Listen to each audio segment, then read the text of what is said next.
Hi, everyone. Better late than never is what I always say. So, welcome to my little live cast. Let's see if it's working. Fantastic. Hi.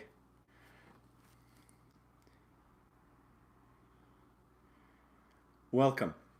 So, I'm just going to let the chat stream populate itself for a moment.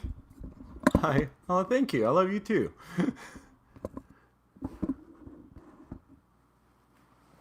Привет. How's Mr. P? He is fantastic. I don't know where he is though. He's sleeping somewhere. Hi, everyone. So I'm a little bit late starting the cast today. We have a unusually warm and sunny day outside of Vancouver right now. So I got distracted walking around outside. Absolutely. We always have summer in February and then February in summer.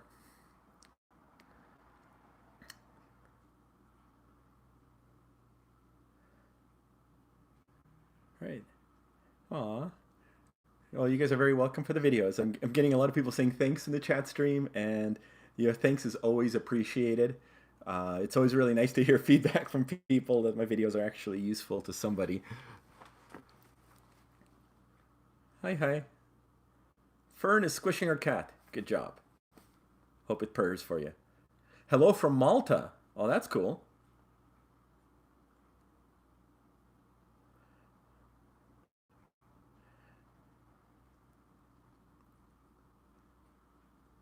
So the cats. It's true. I think Claudia's having a little munch. So this is my home office. So hopefully the cats will make an appearance. Claudia usually swings by whenever I'm trying to do anything useful in front of the computer. Eventually. Oh no, it's actually pirate eating. Claudia's passed out in the sunny spot over there.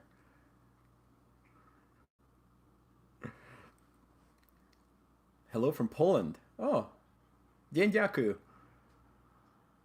What time is it in Poland right now? I imagine it'd be quite late in the evening.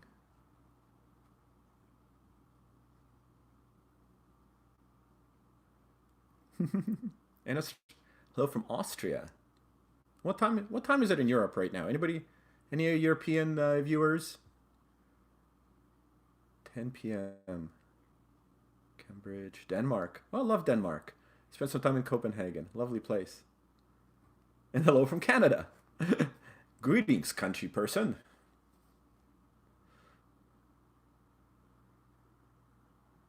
5-week-old kitten. Adorable. I was just on my walk and I saw a Basset Hound puppy, which I don't know if you guys can imagine how incredibly adorable a Basset Hound puppy is, but just imagine a Basset Hound's ears on a puppy, like full adult size ears on a puppy. Incredibly cute. Oh, I have a Jay. Hello, and thank you for the donation. The Czech Republic, someplace I've always wanted to visit. I think, yeah, I'm more interested in the history of the Austro-Hungarian Empire, and it'd be one of those places I'd love to explore a little bit. But yeah, Basset Hound puppies are incredibly adorable. I mean, Basset Hounds in general are pretty awesome, but Basset Hound puppies are just through the roof. Now, I do try to ignore the fact that they're just bloodhounds with um, chondrodystrophy. They're basically a congenital cartilage malformation that makes them so adorable and short-legged. But if you just blank that fact out of your mind, they are absolutely the cutest dog breed. And I feel it's a bit of a guilty pleasure to say that I would totally have one in my life if I was going to have a dog. It'd be someone I would seriously consider. Oh, Japanese, the country of Maru, right? Maru the cat is Japanese, right? Just so you guys know, the messages are coming quite fast. So if you guys have a question, I encourage you to use Super Chat so I'd actually see it, because otherwise it's really hard to keep track of all the questions. I will try to answer anything that pops up in there that catches my eye, but I might miss it because it's happening. So I'm really happy that you guys are all able to join me today. I've recently been exploring Twitch, and I was really bemused to find that this whole category on Twitch called just chatting. It's kind of blew my mind that people just hang out and just chat and get others to watch them.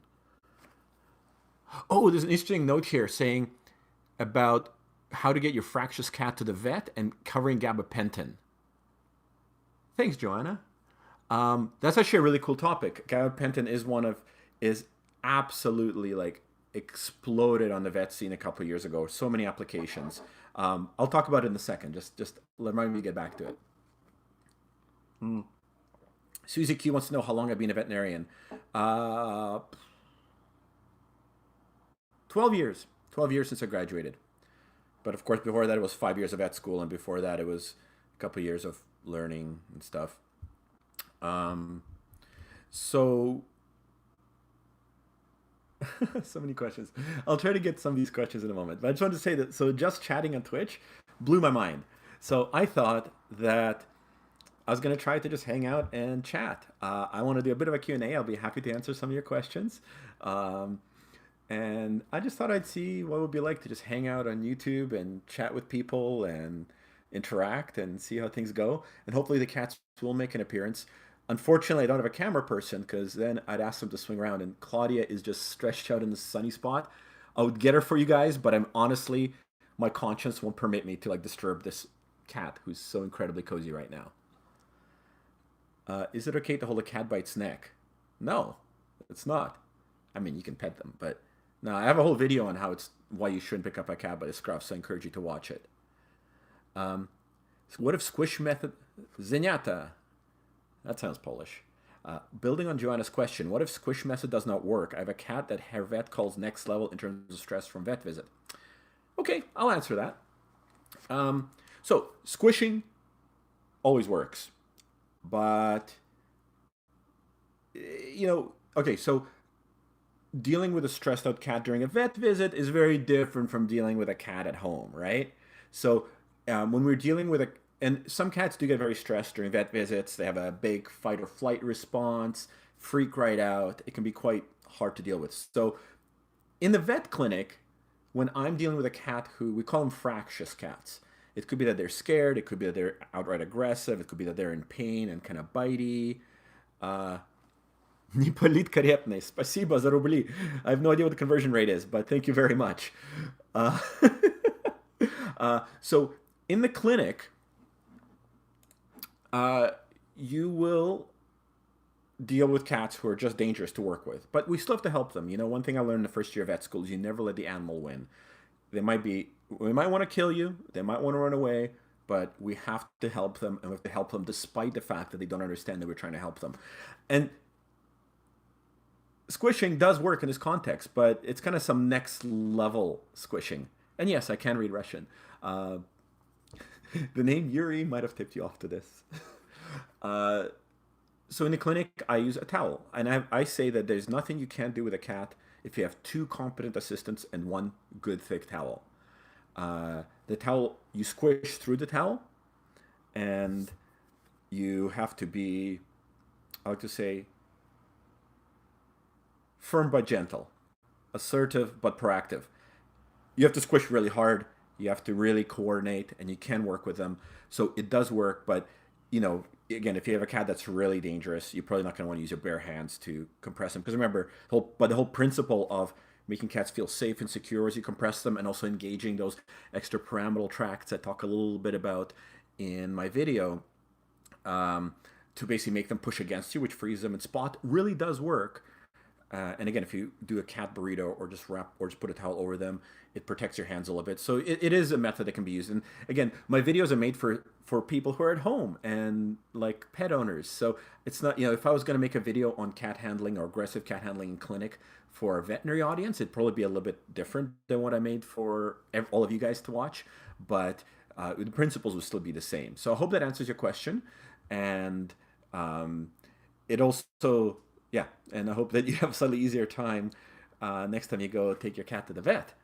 But an interesting point, somebody else earlier asked about gabapentin. And gabapentin has many uses in veterinary medicine. It's certainly, like I went to the American Association of Feline Practitioners conference about 2 years ago. And the whole discussion about pain control was around gabapentin and how it's just an awesome drug for pain control. I've been using it extensively in my practice for cats and dogs, and it is a really effective drug in my opinion, or in my experience. Um, but another use of gabapentin is it can be used as a painkiller. It's originally a drug that got developed in humans in like I think the 60s for seizure control, so epileptic patients. So it's not really used for seizures nowadays in veterinary medicine, but it does have some utility for that. But it can also be used as a pre-exam sedative, where you give a slightly higher dose, because the main side effect of gabapentin is mild sedation, which is not that much. It's not really a bad side effect if you have a stressed out cat.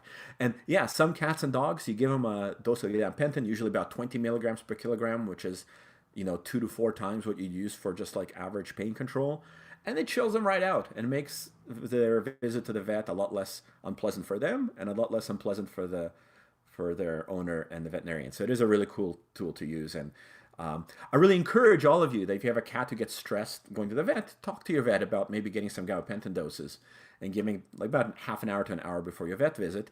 It might make the experience a lot more pleasant.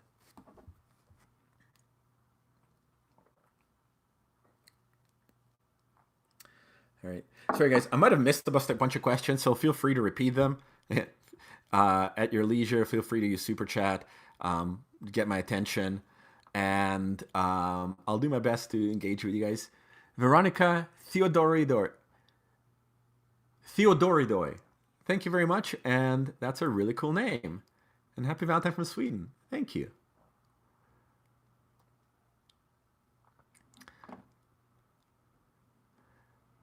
Mari asks, my Persian white cat never meows and always silent. Is something wrong or is it normal? I would say it's not normal, but you're very, very lucky. Certainly cats are just like people. Some of us just can't stop talking, and others are the silent types. Joanna C., my question is, do they hate each other? My younger kitty is licking my older cat's fur, but afterwards bites him, and the starts. Why? Okay, it's a good question. So this is funny. Actually, I do encounter this a lot, but people sometimes come to me really distraught. They're like, my cats hate each other and they fight all the time, and I love them both, but I'm thinking of putting one up. So my advice there is to remember, cats are violent little murder machines. They are natural born killers. Their play is straining for mass murder of small helpless creatures. And their play is rough. So, when cats fight, they bite each other and get abscesses. If your cats are rolling around in the ball, yowling, there's fur flying, but you're not taking them to the vet for cat abscesses or cat bite abscesses, they're not actually fighting. And yeah, kittens will nip and bite sometimes. There'll be some aggressive kind of mouthy behavior. But if you're not treating cat abscesses, they're not really fighting. But they can play really rough. And guess what? It's actually good for them. It's really good for their kind of behavioral mental welfare. It's good stimulation. And sometimes when you have a mismatch where you have like a young kind of aggro cat and you have an older kitty who's a bit more laid back. I mean, this has happened when, I got Claudia when Pirate was 15, and we definitely had this issue where she was just like obnoxious, constantly attacking him and jumping on him, and I had to separate them on occasion. You get this weird mismatch, which sometimes you have to step in, but overall it's not really a bad thing. And sometimes I'm sitting here and the cats are on the couch and Claudia pounces on Pirate and there's yowling and wrestling, and sometimes I'll go over there and separate them gently, but I never worry about it. Pirate and my previous cat, Trinity, used to like go at it. They'd be like clumps of hair flying around the apartment, and they love each other. They would cuddle up and sleep together. So really, don't worry about it. It's normal cat play. Cat play is rough, and with very, very few exceptions, they're cool. They're happy. It's good for them. It kind of burns off a bunch of energy. I'll tell you guys a story. I know there's another question here, but before I get to that, I'll tell you guys a little quick story. When I was an undergrad, I did my undergraduate research project for an animal behavior course on studying a bunch of kittens. So, and where do you get a bunch of kittens? You find a bunch of kittens at the SPCA. So I spent like a month at the SPCA every week recording kitten behaviors and doing all this silly stuff. And I met a worker there who was really good with kind of aggressive cats. And, obviously it's harder to adopt a cat when It kind of hisses and strikes out at people who open up the cage. And she had this trick, which is a little questionable, but it worked. Well, she would take two cats who were kind of really like dangerous cats, like hissing, striking, kind of couldn't really handle them. She'd put them in a kennel together, and they kind of, it was very questionable. I'm like, oh, they kind of went at it. They would hiss, they kind of wrestle around. But I'm not saying this is something that's always a good idea, but I'm just saying that those cats, like after an hour in the kennel of just like sorting out some issues, you could pick them up. This would be a cat that would like strike at you and try to bite you, that would now just sit in your arms and be chill. And again, they weren't injured. There's some yowling and stuff. Maybe they were emotionally, maybe there was some hurt feelings, but they didn't have bite wounds. They didn't have blood was never drawn. So, again, for cats, boredom is stress. And I think it's sometimes just de-stressing, like having a really good wrestle with another cat is actually like de-stresses them. Although oddly, it looks like it's super stressful, but it burns off some of that anxious energy. And Claudia just rolled over. Oh my God. I wish I could show this to you guys. Maybe one day YouTube will come out with a multicam feature. Okay, I got to get to this question. One second, guys. I love all the comments. Please read them on my behalf. Okay, William Jones asks, what are the basics for a home where cats feel secure but are not bored? I think my cats get melancholy and bored at times. Fair question. And Anamaxa asks a much easier question. Is there interspecies sign language between cats and humans? Absolutely. Cats read your body language. They're not as good at it as dogs are, but they do read your body language, and you can read theirs. So, while I wouldn't say sign language, because sign language specifically refers to a human language where we use symbolic symbols to represent sounds. Absolutely. Cats understand our body language to some degree. Sometimes they struggle. We understand their body language to some degree, and sometimes we struggle. But I firmly believe that we really can understand each other very effectively, although it's not always easy. So question about the basics for home where cats feel secure and not bored.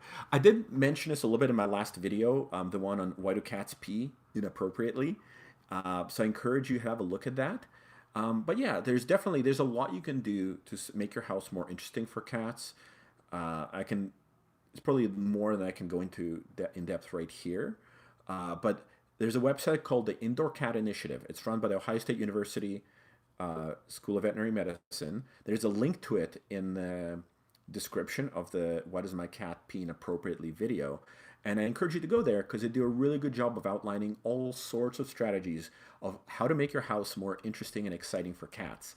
Everything from toy rotations and how to pick toys for your cats to setting up viewing perches and different elevations. Because, for cats, having, yeah, OSU. It's a very good reputation, great vet school. For cats, having vertical space is more important than having horizontal space. So this was actually a study that was done by the UBC, University of British Columbia, which is in Vancouver, where I did my undergrad.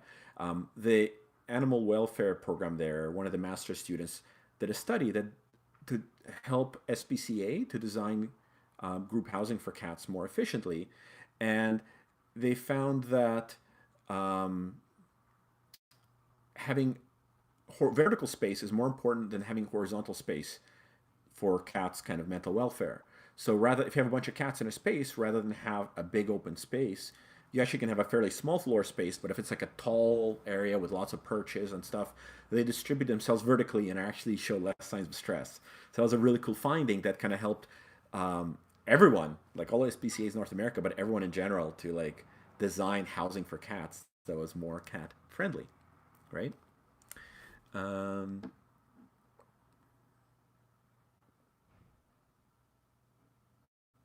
Aw, somebody says somebody's cat has hemangiosarcoma.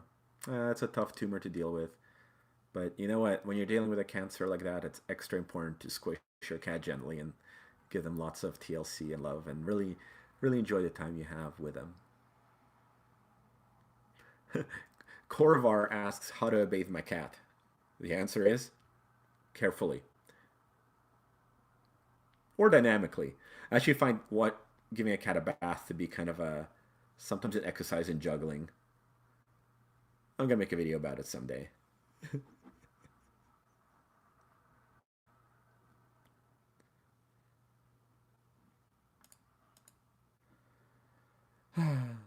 I love this active discussion.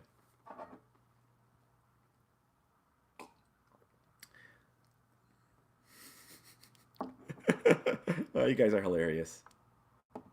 How many cats do I have? Well, that is a loaded question. So, I'll share something with you guys. I have a. Okay, Dylan's been asking this question. I'm wondering where there's a sign that your cat is lonely and might want a companion, i.e., another cat. Dylan, the answer is cats always come in twos, in my opinion. I think having one cat is really a missed opportunity to have more than one cat. And this ties into my other answer, which is I've designed this formula of how many cats it's appropriate to have in a household. It's entirely my own invention. And the formula is, you ready for this? Number of adults in a household plus one is the appropriate number of cats to have. Any more than that, and you're getting into crazy cat lady territory. Not that there's anything wrong with having lots of cats in your life, but you got to be able to take care of them. So, number of adults in the household plus one. N plus one is how many cats you should have. Because cats are really good to keep each other company. And you know what? They're not really solitary animals. They are solitary hunters, but they, in nature, they live in colonies. They have some social adaptations, and I really think that having two cats at home is both more fun and for you and more fun for them. And how many cats do I have? Well, in my little living space, there's two, Claudia and Mr. Pirate. I share my life with them. But then I also have Lancelot, who lives at one of my clinics. So technically, I own him. He's my responsibility. And then there's another little dude named Sam who lives at another clinic that I also own. And he's also my responsibility. So technically, I have four cats. But because I live only with two of them, I think I fall within my own rule.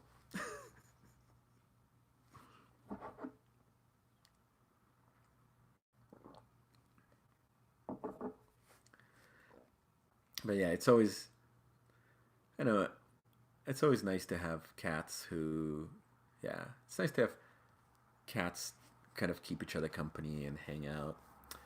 Oh, there's somebody's asking about cats with hyperesthesia syndrome. So that's actually a cool question. Hyperesthesia syndrome is kind of this vaguely defined set of clinical signs where basically cats who are, thanks, glitter bloke, who cats who are very sensitive and they kind of twitch and are hyper responsive or sometimes basically react inappropriately to being touched or um, who might bite and like react aggressively to being touched. So here's my take on it. I'm not going to say it doesn't exist, but I am going to say that it is grossly overdiagnosed. And like most behavioral problems, hyperesthesia syndrome is a diagnosis of exclusion, meaning that you cannot say a cat has hyperesthesia until you've done a really thorough workup on them. And I mean blood work, x rays, dermatologic workup. Because 99% of the time, it's going to be some really obvious medical problem, and you can diagnose it and fix it. And the problem with relying heavily on anxiety related or behavioral diagnoses is that people get lazy or people get cheap and they don't do the workup. They give some behavioral vague diagnosis because, of course, once you do that, you don't have to think about it anymore and you can't really treat it, so you don't have to worry about it. And this gives you an excuse to ignore a problem in your pet.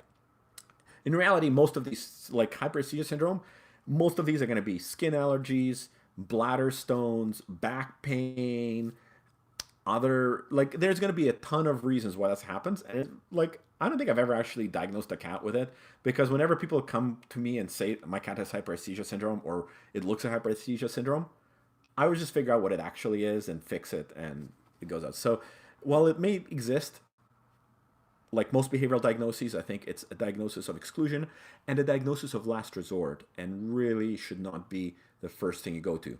Which is funny because sometimes we always kind of think of a behavioral diagnosis first for some reason. It's really weird. People always like, oh, it's always behavior. First thing owners think of, the first thing we think of, and it's by always the least likely explanation. So you can't really go with behavioral diagnoses until you've ruled out all the other stuff that's way more common and really, frankly, easy to figure out and manage. Because if you do that, then you end up not treating treatable problems, and then animals suffer, and that is not okay. So that's my answer to that question. All right, Joanna C. My both my both cats, I think both of your cats, follow me everywhere I go and sleep in my bed with me, and they literally must be where I am. Oh, aren't you lucky? But why don't they want to be held? As soon as I grab them for a cuddle, they run away. Why? Well, Joanna, it's because cats are contrary creatures. They're just weird and wonderful. And I wouldn't think too much of it. Believe it or not, Pirate has not sat didn't sit on my lap for the first 12 years of his life. He kind of chills on my lap occasionally now, but one of the things I've always really appreciated about him that he doesn't overstay his welcome. Like some cats just love your company, want to hang out with you, but they just don't want to sit in your arms. Maybe they'll get used to it after a while, maybe they won't. They're just quirky little personalities. But remember, the expressions of physical affection are not really common to a cat's repertoire, I don't think. So I think cats are very good with like hanging out together without holding hands, if you know what I mean. And I suspect your cats are probably quite young. You know, as they get older, they chill out a bit. Maybe they'll be more amenable to cuddles, more cuddly. Um, Again, I mentioned Trinity earlier, my old cat. She was like completely untouchable. She was this little three-legged monster that would like hop around and like hiss at you if you looked at her wrong, and like you couldn't pet her because she would just bite you. But at night she would like hop in bed and curl up and lick my hand and then bite it whenever she felt like it. So yeah, cats are quirky creatures. I think that's probably the best way to answer your inquiry. And then Sleep Mike Sleeperson asks, when did you realize you wanted to be a vet? Haha, excellent question. So I've always okay. I've always known I wanted to work with animals, and I've always been interested in biology. Literally in grade one, I read like a high school biology book for fun. I was a super weird kid, um, but I always thought I was going to be a scientist, and I was really interested in biology. And all through, okay, so as some of you might know, I was born in the Soviet Union in Kiev, Ukraine, what is now Ukraine. When I was like 6, I remember being really conflicted because, of course, every little boy in Russia needs wants to be a soldier when they grow up. There's massive like military indoctrination there. So I was really conflicted because I wanted to be a scientist, but also I knew I had to be a soldier. So I was really conflicted. I was like really worried. I remember like in kindergarten, how can I reconcile these two callings? But then I moved to Canada and I figured it out. So anyway, so I got to first year of university thinking I was going to be a biologist. And then when I got to university, I realized that scientists either count animals from a distance or torture them for knowledge. That's kind of a crude way of saying it, and that's okay. I know sometimes we have to do unpleasant things to further for the greater good. I understand that. No judgments. But I wanted to do nice things for animals. I wanted to work in the benefit of animals. And more importantly, I also wanted to work with my hands. I realized very quickly that my brother, my older brother, is a professor of epidemiology. He's an amazing, world-renowned scientist. So I got some insights into his life, and I've also worked, in labs, or through uni, and just realized that scientists spend a lot of time sitting at their computers typing, and I wanted to work with my hands. I wanted to move around with my body. I didn't want to be in a sedentary job. So in first year university, I went and I spent a day just randomly with my dog's vet. I took my dog to the vet and I asked him, "Can I spend a day shadowing you?" And I did. And maybe the story of that day will be a story for another day. But at the end of that day, I had like an epiphany. I was like, "All right, that's what I want to do for the rest of my life." And then I dedicated the rest of my university career to getting into vet school. Probably not the best way to make life decisions, but that's how I did it.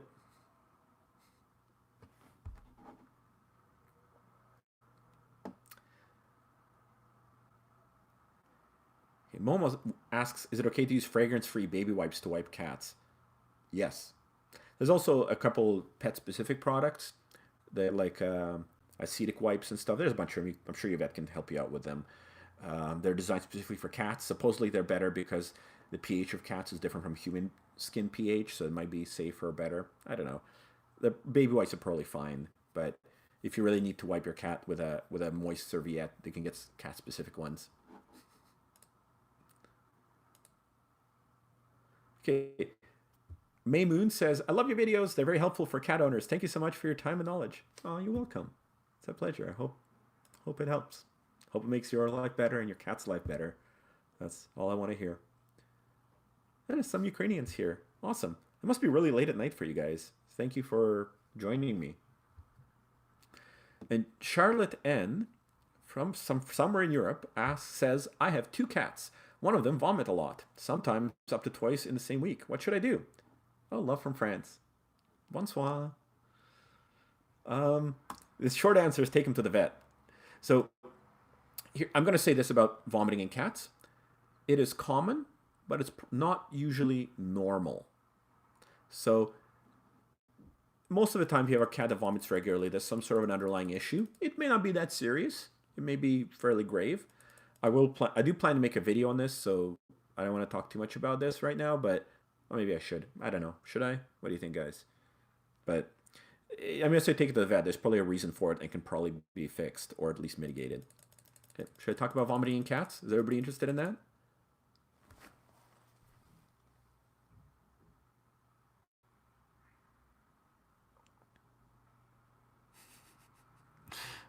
Please, yes, vomit. Well, maybe I'll talk about vomit. I'm not going to vomit for you guys, but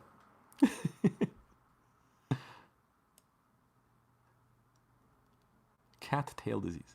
Hi, cat dad. I'm actually more of a cat mom because I raised Pirate and like hand fed him for 7 weeks with me. So I think I'm more of his mother than his father, but yeah. Okay, guys. So let's talk about cat vomiting. Yeah. Uh, so, first of all, when stuff comes out of your cat's mouth, it can be regurgitation or it can be vomiting. Two very different syndromes. Regurgitation is usually characterized by stuff coming out of your cat's mouth shortly after they eat, and usually undigested food. And often there's no diaphragmatic effort, so they can open their mouth, food falls out.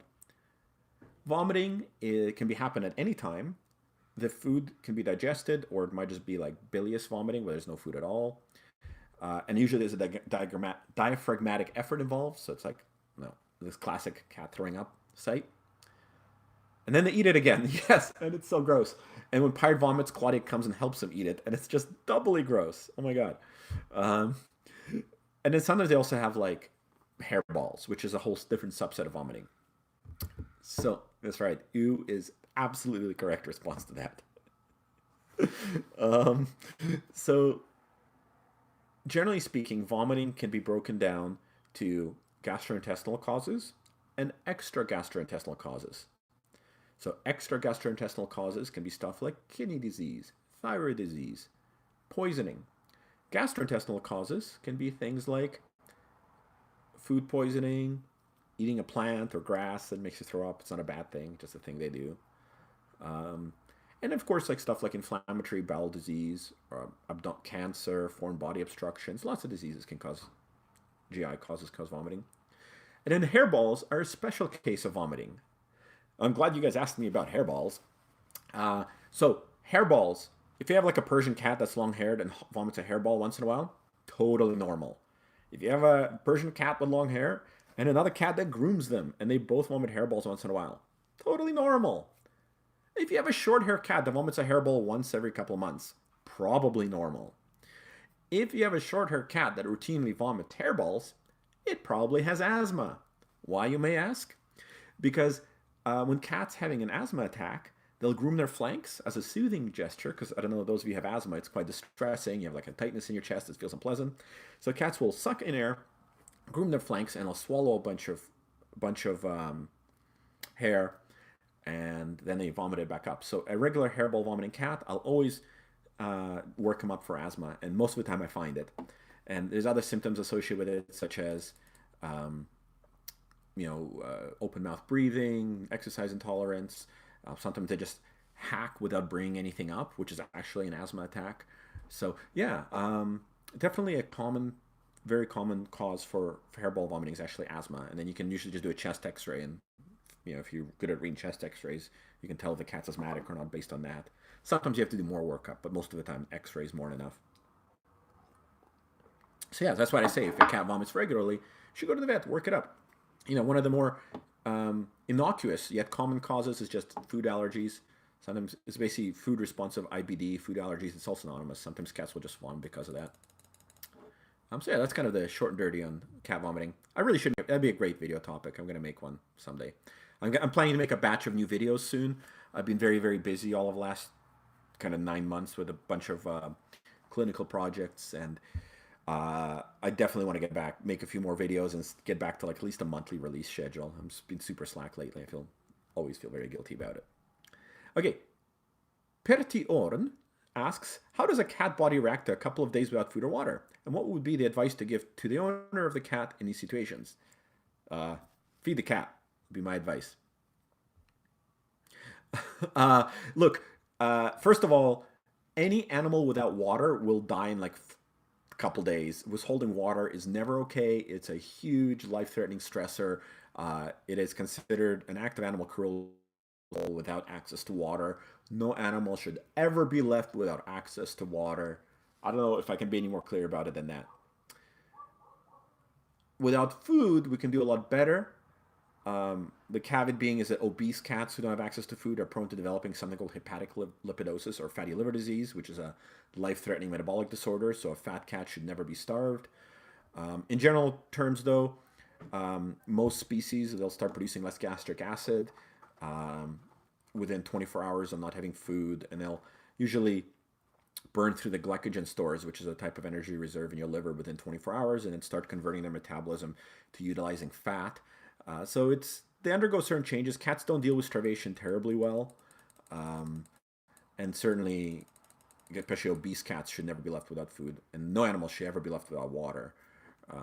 But I don't know if that answers you, but the answer is if you find a cat that hasn't been eating water, just give them food and water. That's it. That's all you got to do. If they've been without food and water for a while, they usually get dehydrated. That's the other thing too.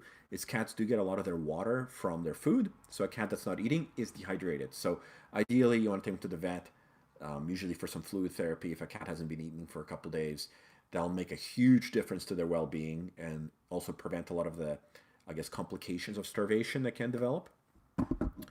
And sorry about that, guys. So yeah, so I'd say clinical rehydration could be one really useful thing to do if an animal hasn't eaten for a while. And of course, I'm assuming here like you have a cat trapped in a closet without food. Like if your cat at home stops eating for a while, then definitely take him to the vet right away. There's clearly a reason for it. Hopefully that answers your question, Perti. Is Perti? Are you from Finland? Is Perti like Finnish or Estonian would be my guess. Let me know in the comments. I'd love to know. Timo's channel. Thank you. Appreciate the kind words. Okay, I'm just gonna watch the comment section and see if Timo Orn tells me where they're from.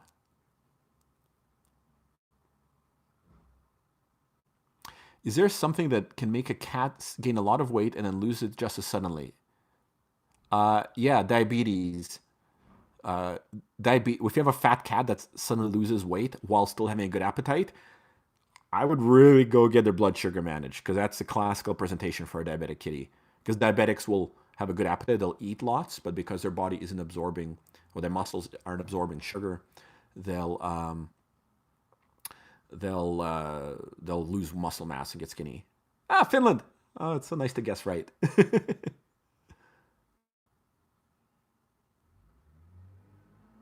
Nightmare asks, how long do cats live? I like cats in my life to get up to about 20 to 21 years old.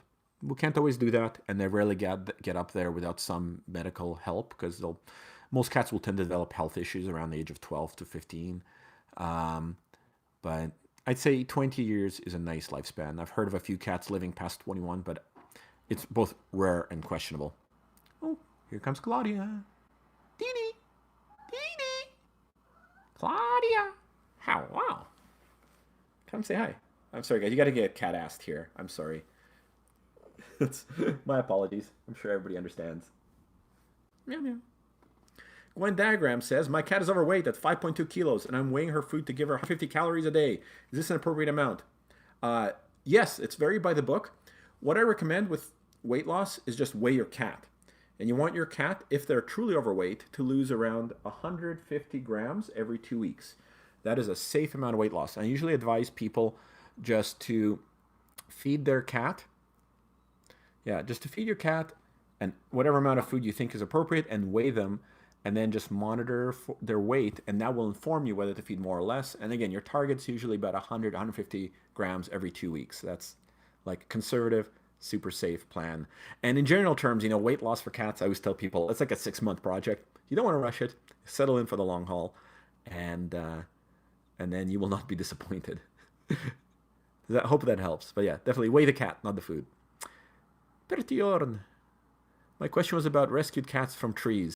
Yeah, if a cat's been stuck up a tree and starving, um, it's usually a good idea to get them rehydrated and then just give them food, and they'll probably be just fine. Treat them for their treat the fleas, give them a warm place to sleep, and they'll recover pretty quickly. Hey, darling.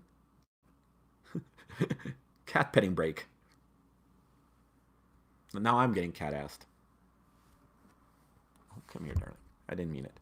I didn't mean it. Of you. I just want to show your beautiful face to everyone. And we're going to head bumping the microphone. Is cat falling asleep in a litter box with no intention of using it something that should be worrying? I don't know. So it's funny, in the clinic, cats will often sleep in litter boxes when they're in kennels, being hospitalized for stuff. I don't know. I think they have to find it a comforting place to live. I don't think it's a reason to worry. I think it's probably just fine. Dee Dee, come here. Give us some love. Pirate doesn't jump up on the table anymore. He's too classy for that. Cheesy Boy Capri asks, how common is pyometra really? Well, it's not common at all in North America because 98% of animals are spayed. In unspayed animals, it's pretty common. Oh, she's purring. FYI, she's purring. How to pick food for cats?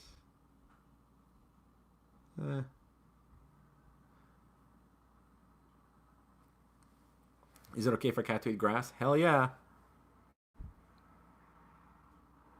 Actually, I have a little I have a little planter. I like indoor gardening. I have some house plants, and I actually have a little planter with cat grass that I like. I have some seeds I planted. It grows up.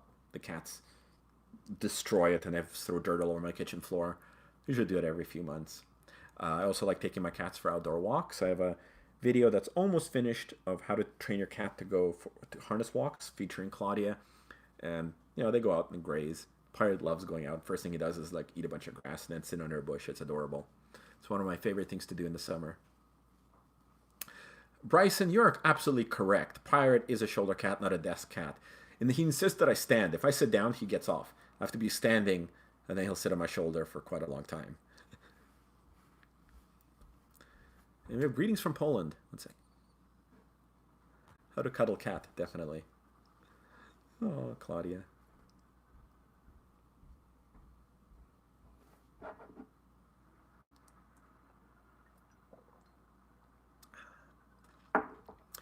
Caroline Cloqueur asks, how do I feel about clicker training for cats? I think it's awesome. Clicker training is a really effective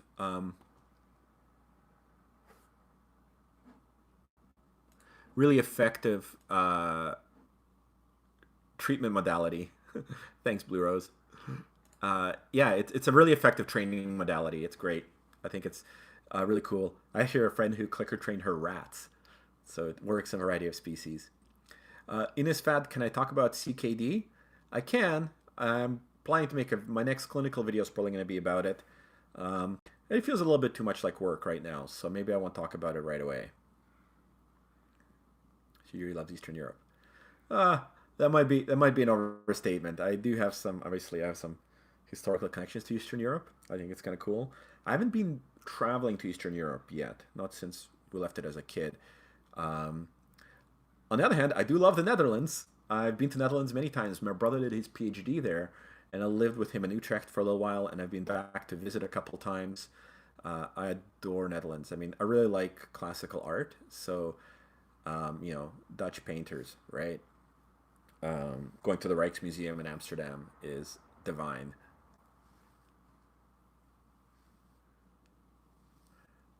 I definitely would love to go travel through Eastern Europe at some point in the near future.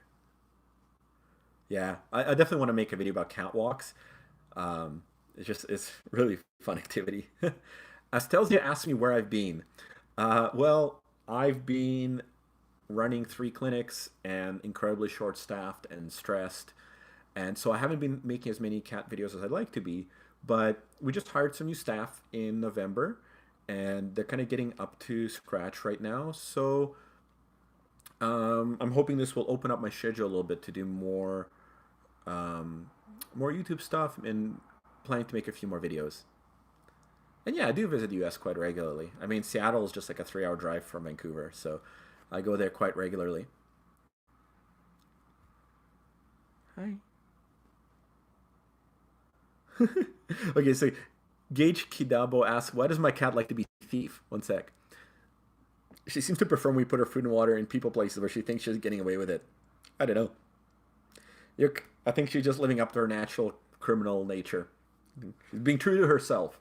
True to herself. It's very important.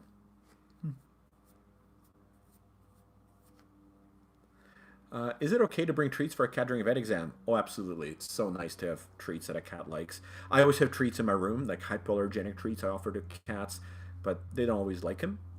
Um, but yeah, it's nice. Always nice trying to make any vet visit a positive experience. And some animals are too nervous to take treats in a consult room, but I still feel it's nice to offer. And if a cat will take treats or a dog, then I it's awesome because again, it makes it a more pleasant experience. Like I consider I've done my job well when my patients look forward to coming to the vet clinic. Like my dog clients pull to come into the clinic because they know they're gonna get treats and love.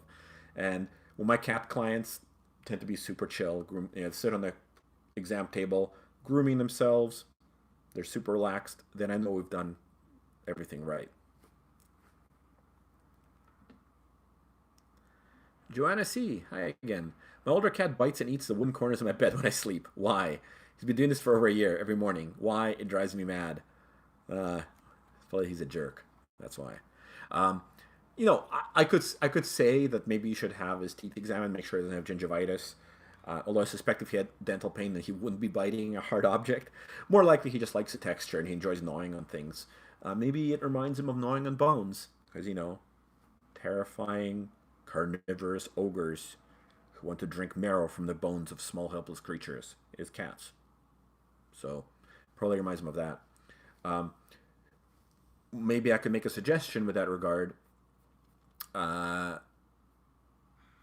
Leave a piece of wood in another room that he might maybe put some tuna water on it to flavor it and see maybe he'll chew on that instead of the corner of your bed. The other thing that might be happening is how cats brush their cheeks against things to mark their territory. It might be that he's just kind of brushing his cheek against the corner of your bed because obviously that's the most desirable territory in the house.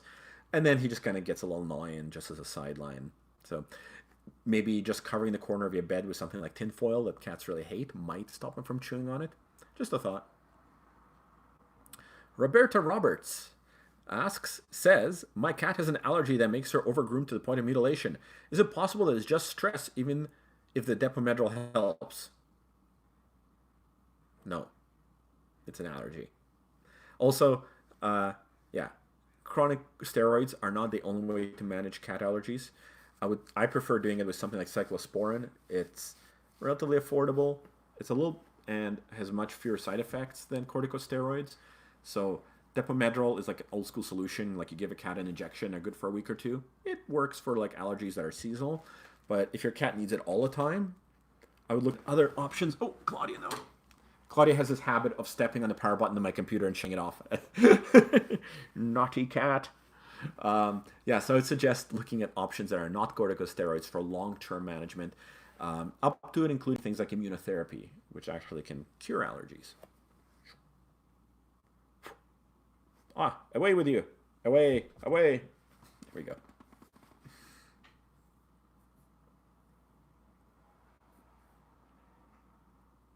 Ah, it's coming fast and hard.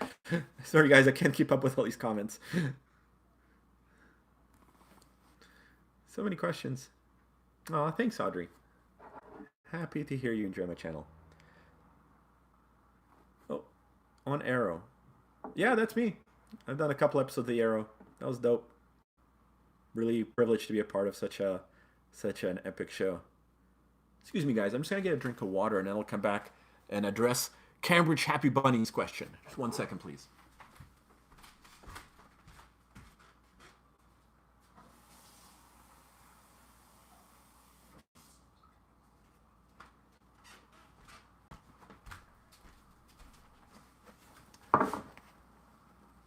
By the way, thank you for hanging out with me. This is really nice. This is, I really enjoy talking about critters, obviously, and it's kind of cool to just hang out and chill. Hmm. Maybe I should start a Twitch channel. Hmm. I don't know. I feel like I play boring video games where there's a lot of text. I don't know. That's really something exciting to watch. Okay, Cambridge Happy Bunny, what do you got to say for yourself? How frequently do you see mammary cancer in cats? I recently lost a cat to it, and it seems like several friends have lost cats to it too. Great question. Mammary carcinoma um, is not a very common tumor in cats. Probably less common in spayed cats than intact ones. And yeah, it sucks. It can be a hard disease. Again, if you diagnose it early, just surgerize. It does respond well to surgery. I'm happy to say I've had a couple occasions for curing it.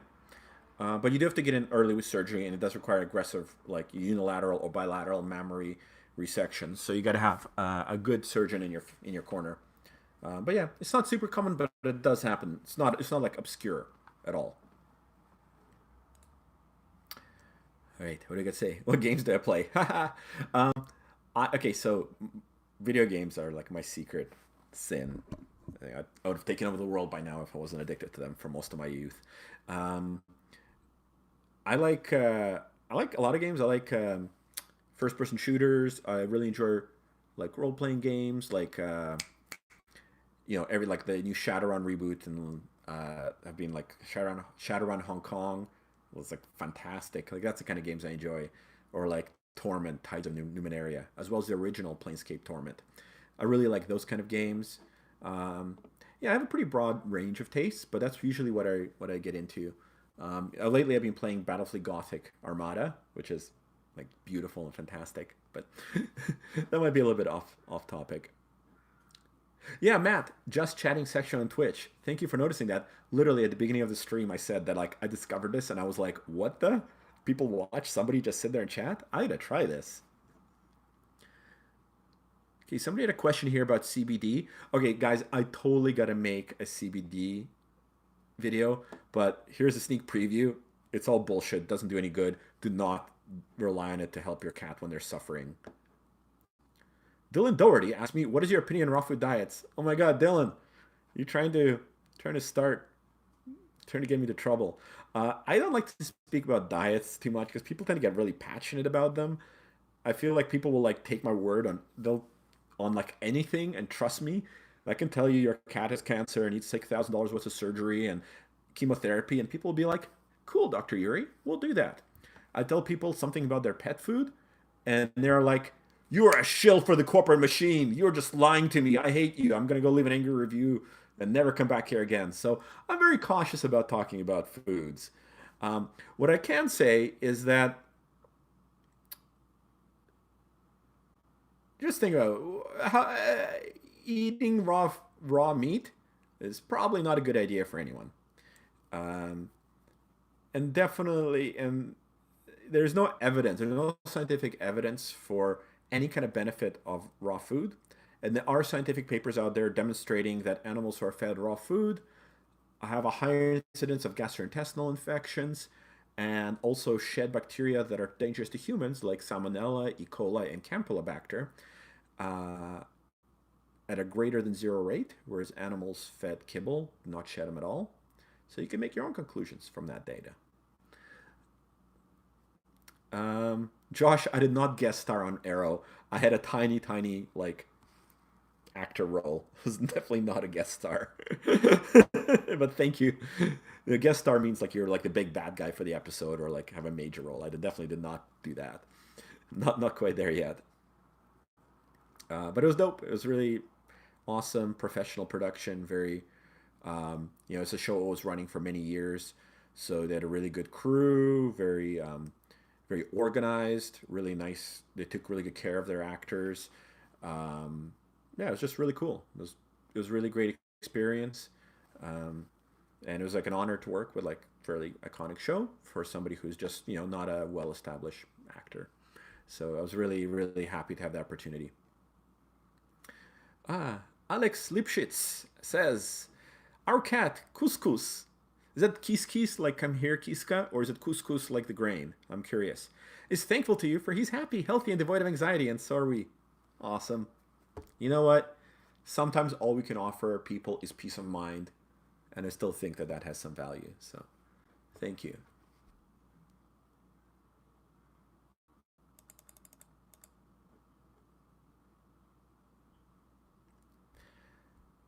Yeah, couscous, like the grain. It's a very delicious grain. You know, if you guys want to try this, there's this Japanese stock called hondashi. It's like a fish stock that's used in Japanese cuisine.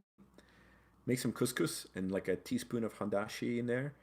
That creates like this nice little salty, flavorful broth. A little butter and hondashi makes for like an awesome, awesome couscous. Just saying. I also find the same thing works with quinoa, like couscous and quinoa. I like making it that way.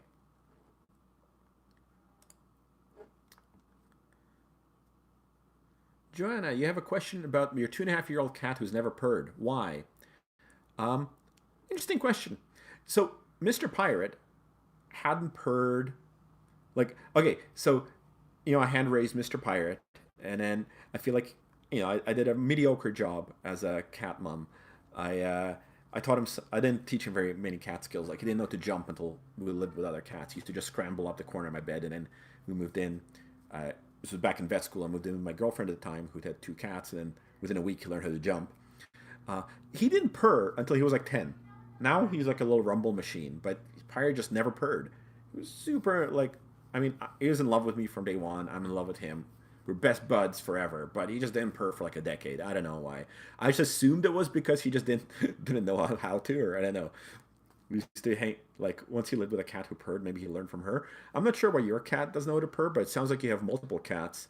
You'd think they would learn from each other, or do you have a single cat? I'm not sure. But maybe they just never learned. I honestly don't know, but I know that Mr. Pirate was never purr for a long time. Now he purrs like a boss. Hmm.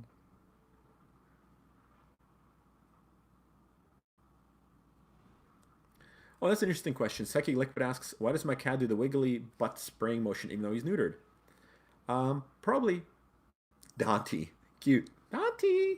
Dante. Excellent cat name. Probably, I'm going to say two possible answers. One is that it's a learned behavior, that he was doing it back when he was intact, and he just kind of remembers that he's supposed to do something, but he doesn't quite remember exactly what. So the other possibility is that um, so there's something called adrenal compensation, because obviously your testicles produce testosterone. When you neuter a cat and remove their testicles, it drops your testosterone level. But your adrenal glands have the capacity to produce a little bit of a testosterone as well. So in some neutered animals, they'll still produce testosterone from the adrenal glands, and it's probably not enough to really affect proper sexual behavior, but they might have some vestiges of it. So that's another possibility.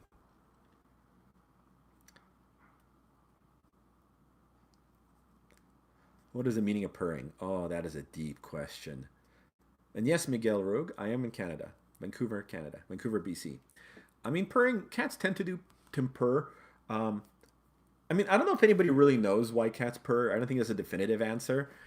I think cats purr usually when they're really relaxed. It's a way of maybe communicate. Maybe it's an adaptive trait where they bond with humans more effectively. They can express that they're relaxed and pleased with things. Um, they However, cats will also purr sometimes when they're in pain or stressed out. Like we occasionally see that in a clinical setting. So maybe it's a self-soothing behavior as well. So it's not really clear cut. There's a do a variety of situations, but I would say that without hesitation, I would say that if your cat is sitting on you at home and purring, then they probably strongly approve of whatever situation they're currently in. Okay, Elsa Grace has an interesting comment. Mercury damages kidneys. Fish contain mercury. Cat food contains mostly fish. Am I reaching with the conclusion that cat food causes kidney disease? Um, I think you are a little bit.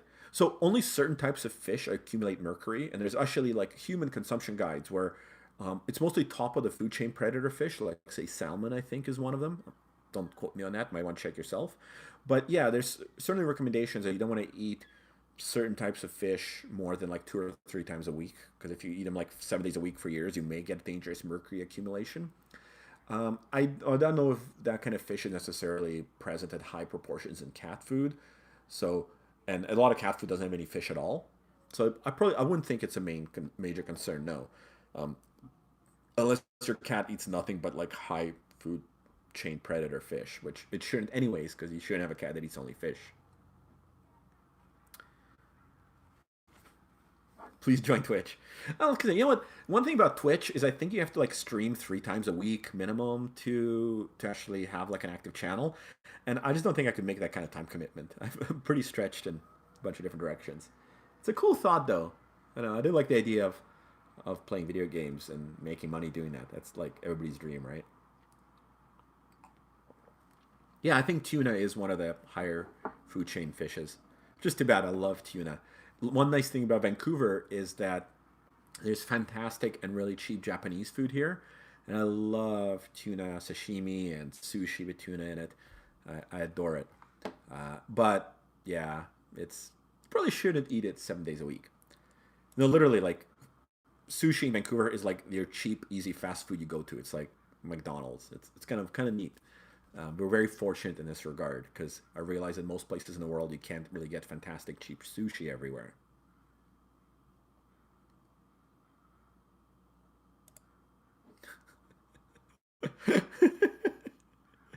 Less vegan. I don't know. You're hilarious. I don't know. Yeah. Brushing cats. I don't know. I don't think routine brushing is really well. Okay, long-haired cats probably could benefit from routine brushing. Certainly, if your cat gets mats, then brushing them regularly will reduce the frequency of mats. You may not be able to prevent them entirely. I would really recommend clipping hair if they have mats. Short-haired cats, I brush them when I feel like it. I feel like it's more. I feel like brushing my cats, like brushing Mr. Pirate or brushing Claudia. It's more of a bonding experience. It's like if I just want to hang out with them, it's like a nice alternative to petting.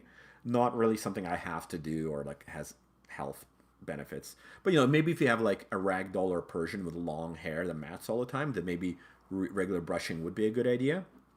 And yeah, cats can get quite overstimulated by it. So if your cat really hates it and they don't need it, then don't do it. Yeah, take a clue. Um, but I really enjoy brushing the guys once in a while. It's just like I said, a nice bonding experience. Wait, there's something else here that I wanted to address.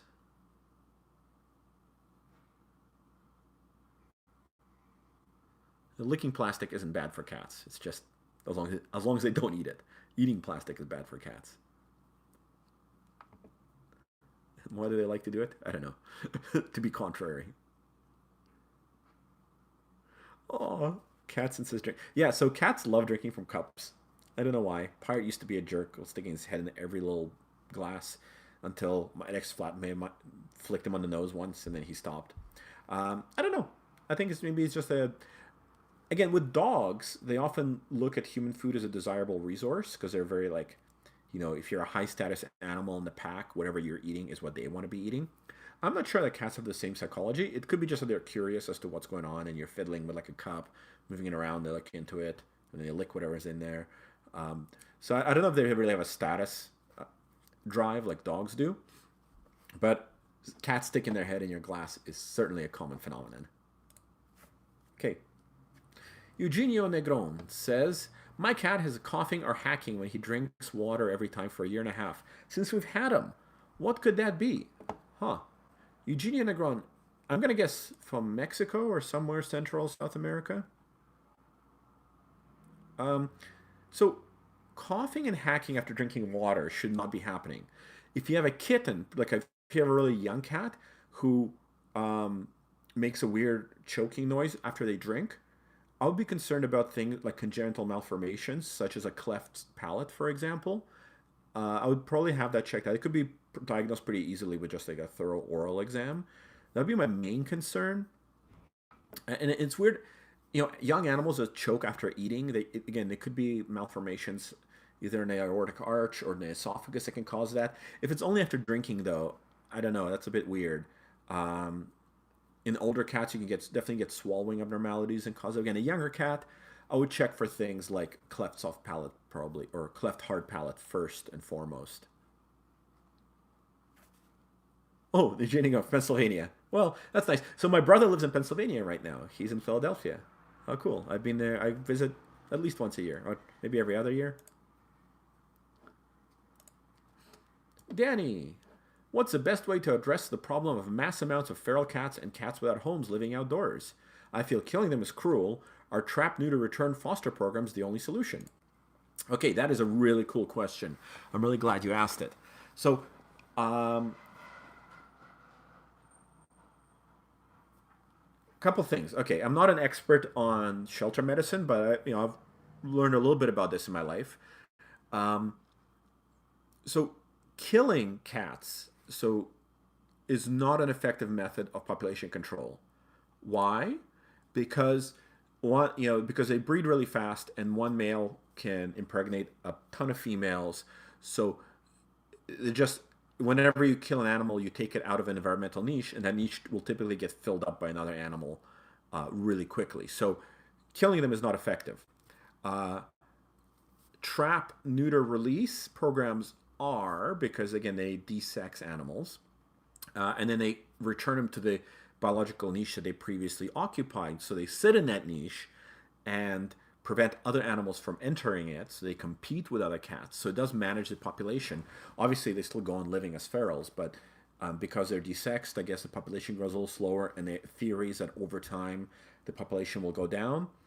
Again, I don't know if that really pans out in real life because cats can migrate from other areas. If your local cat population goes down because of insufficient kittens being produced, other cats might wander in. So, um, can we see your library? Maybe. I'm a little self conscious of it. Maybe one day. um, so, so another problem with trap, neuter, release programs is that you have to do surgery on cats. And like a neuter on a male cat, pretty tiny, quick surgery, fair enough. Spaying, a spay on a female cat, you're removing a major abdominal organ from the abdomen. It's actually a complicated surgery. And I've always have some reservations about the animal welfare aspect of it, where you're always limited by funds. You're doing surgery on cats with the lowest budget possible. It's difficult to provide adequate pain control after the surgery, and then you cut corners to save money. So I that doesn't I'm a little bit conflicted about that. Um, One really cool thing I've heard about that is not commonly implemented but is really really neat is I read a study once that doing vasectomies on male cats and then releasing them out in the population is supposedly the most effective way of controlling feral cat populations. But also, very few vets know how to do a vasectomy, so it hasn't been implemented widely. But the reasoning behind it is really cool. So get this: cats are induced ovulators. So when a cat comes on heat, it doesn't ovulate until it's mated. Male cats have barbs on their penis, and when they mate with a cat, they ejaculate and then they pull out, and it really hurts. And that's why often mating in cats is violent and ends with the cat kind of pulling out and jumping away as the female turns around to bite him. But that stimulation makes the cat ovulate, and then they come out of heat. So with a vasectomized cat, yeah, oh my god, right? Cats are ridiculous. A vasectomized cat, the idea is that he's still got his testicles, he's still got his testosterone and all his sexual drives. He'll go out there, he'll defend his territory. He's a big tough tomcat. He will mate with all the females. He'll make them ovulate, but he's shooting blanks, so they're not going to get pregnant, and they're not going to ovulate again for a year. So it's actually a super effective way of population control. I don't know why it's not widely used. Maybe there's a really good reason for it. Maybe it's technical limitations. Maybe it's just lack of education. Who knows? But I just think that's a really cool way of doing it because it's really leveraging biology. Because then the animals stay in the ecologic niche, they don't ovulate, and then they don't propagate either. So, uh, if any of you guys work in shelters or have a line to your local animal control or involved in animal rescue or animal or population control with cat programs, I would encourage you to look into this issue. Maybe send me an email if you get greater insights into it. But I'm really curious why it's not used more widely. more widely. It's really interested as to why it's not used more widely.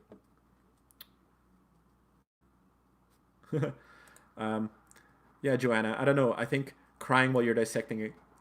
I mean, it's not abnormal. It is.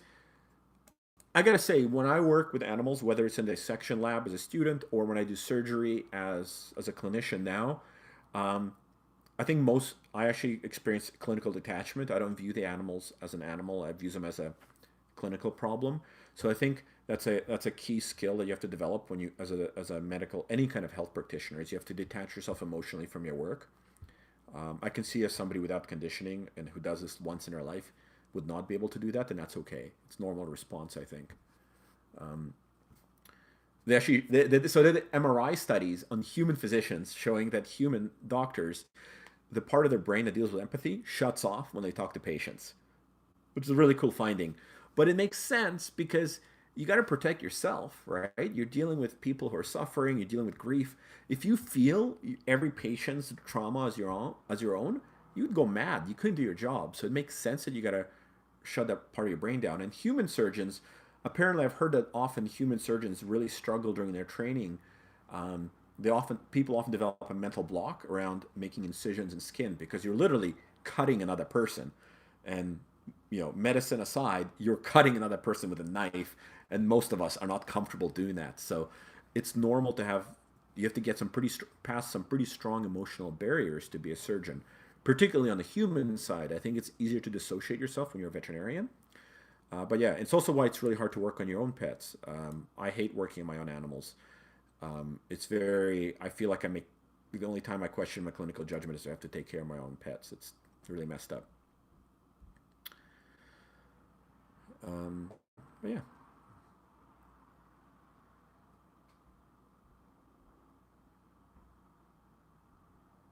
CJ asks, what is pleural effusion?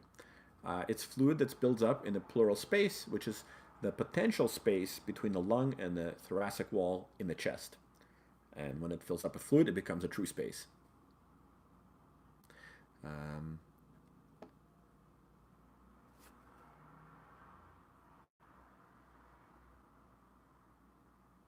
oh, thanks, Danny. You're such a wave of positivity. Okay, so I'm just trying to track a comment thread here, so just give me 1 second, guys.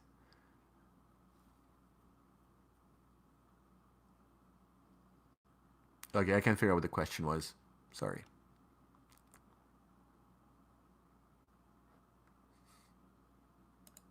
So Gostykins asks, how come cats evolved to have bad sex? That's hilarious. Um, I think one possible answer to that is that evolution isn't a process of optimization. Evolution is a process of getting to good enough. So it's just something that works. It also really makes sense because if you have, I guess it's maybe a way of, I'm sure there's benefits to doing it the way they do it. Maybe it prevents unnecessary competition between males because once a cat ovulates and is impregnated, it would be a waste of resources for males to compete over her and try to mate with her again. It might also just be more efficient. Maybe if there's an energy cost to the female to ovulation, then she wouldn't want to ovulate unless she's being mated and she's ready to have a kitten. So I bet you there's actually really really positive survival characteristics to this system, but also, like I said, evolution does not optimize. Evolution is just good enough for government work.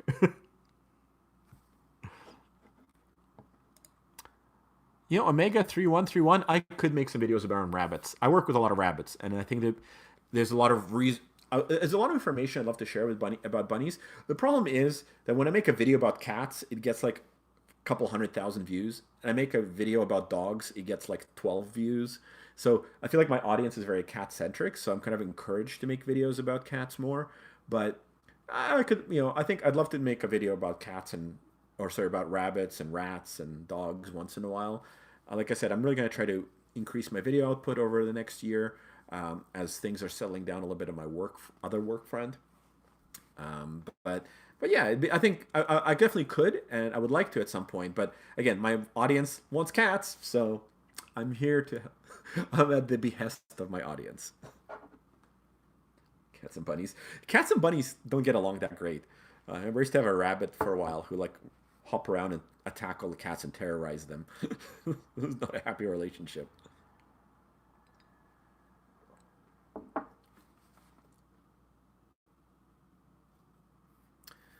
Cats and dogs living together, that works great. They tend to get along quite well, especially if the cat was there first. I think most of the time a cat just puts, gives a dog a whack on their nose, and then the dog knows their place and all works out. I would say maybe the exception to this would be something like a pit bull, which probably there's certain breeds that are probably not compatible with cats. Probably sight hounds, like greyhounds, for example, something that's just bred to chase and kill small furry things. Anything with a really high prey drive, and maybe like bull terriers and pit bulls. So again, are kind of very have a high prey drive and don't feel pain. Um, Probably not very compatible with cats, but I think most dog breeds probably do quite well with cats. Oh yeah, don't forget to press the like button. Guys, hit the like button, please. There, I just did it. It's cheesy to like your own videos, but shh, don't tell anyone. Oh, cheers from Alberta. Nice. I lived in Alberta for like a year. When we first moved to Canada, we went to Calgary, where my uncle lives, and we lived there. And then my dad got a job in BC, so we moved there. And then when I came back from Australia after vet school, I spent a couple of months living in Edmonton, working there as a veterinarian. It was my first job. Not a great experience, but it was the job environment, not the Edmonton. Edmonton is actually a surprisingly cool city. I was really impressed by the art scene there. Like really good theater scene, good live music, lovely, like super friendly people. I quite liked it. The weather was a bit cold though, a bit chilly, just a bit.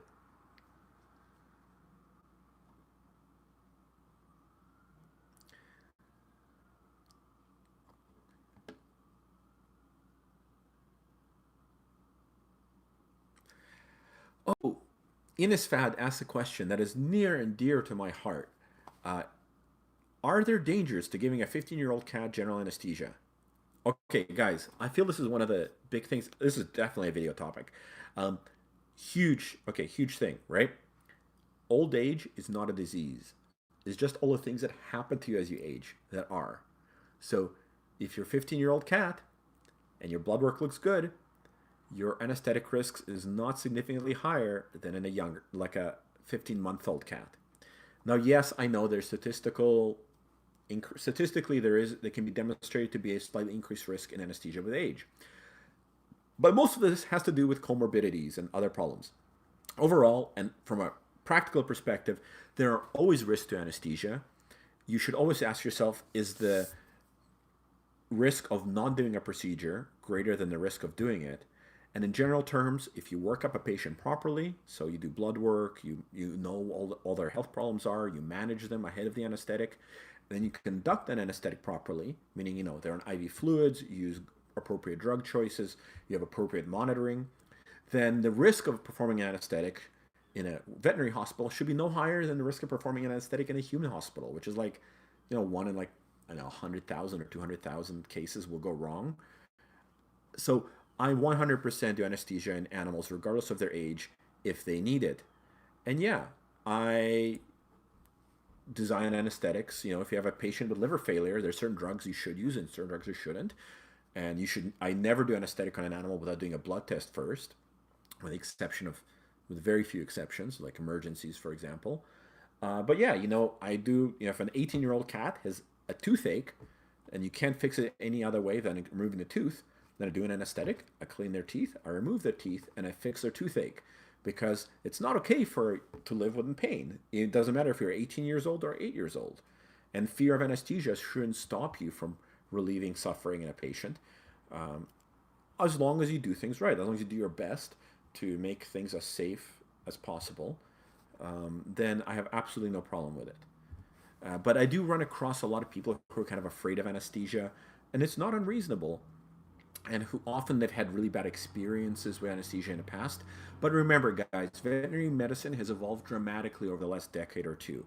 So, yes, in the 90s, anesthetic mortality rates in veterinary hospitals were way higher than they are now. But also, the anesthetics we did were really, really different, like much less well done. So, that's good news. So, yeah, I think you should seriously consider risks and benefit anytime you do anesthesia, but I do not consider age as a significant factor. What I look at is what are my patient's health issues, what is their challenge that we're considering the anesthesia for, and then you just compensate for the health issues and you make sure the challenge deserves the attention you're giving it. You go ahead and do it. And yeah, absolutely. Sometimes patients will suffer injury under anesthetic, sometimes they'll die. Sometimes they'll die for no reason. Sometimes they'll be perfectly healthy and everything goes well and they still die, and that is just a reality of life. You cannot avoid it. And I feel like as long as you've been conscientious and thorough in your approach, then you can sleep well at night knowing you've done the right thing. So I hope that answers it, and I hope that alleviates some of the anesthetic anxiety out there.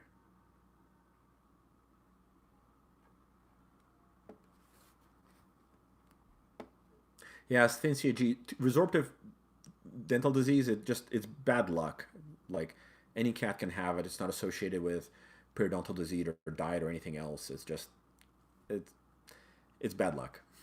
Yeah, genetics.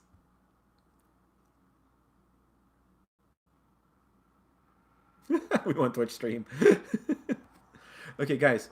Um, should I go get Mr. Pirate? Should I dig him out from wherever he's sleeping? Bother him?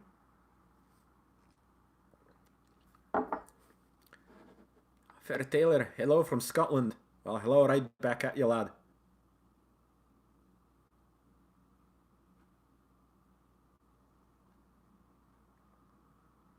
Hmm. I feel like the response is a bit ambivalent. Should I really get Mr. Pirate?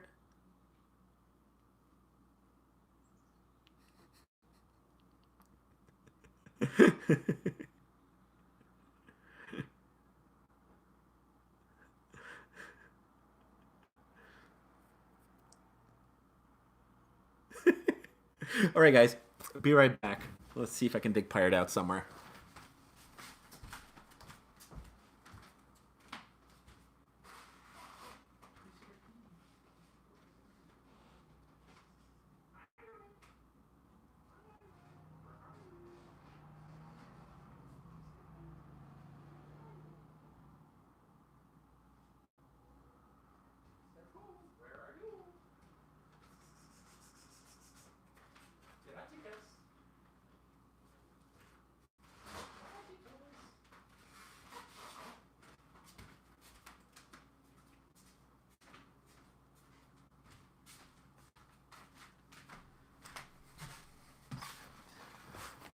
All right. I'm going to be honest with you guys. I don't live in a huge place, but Pirate is remarkably hard to find, even in a small apartment. I've gotten calls from like cat sitters when I'm traveling say they can't find him, and you should just tell them to check under the bed or in the closet. I don't know where he is. Okay, I'll go look for him somewhere.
Oh my lord. Oh my god. You wanna come out?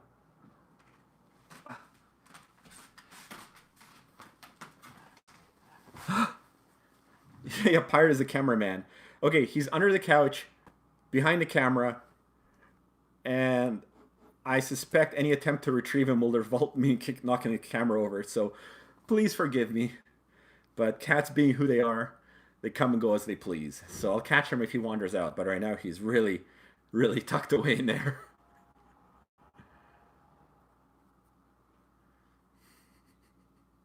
Please don't riot.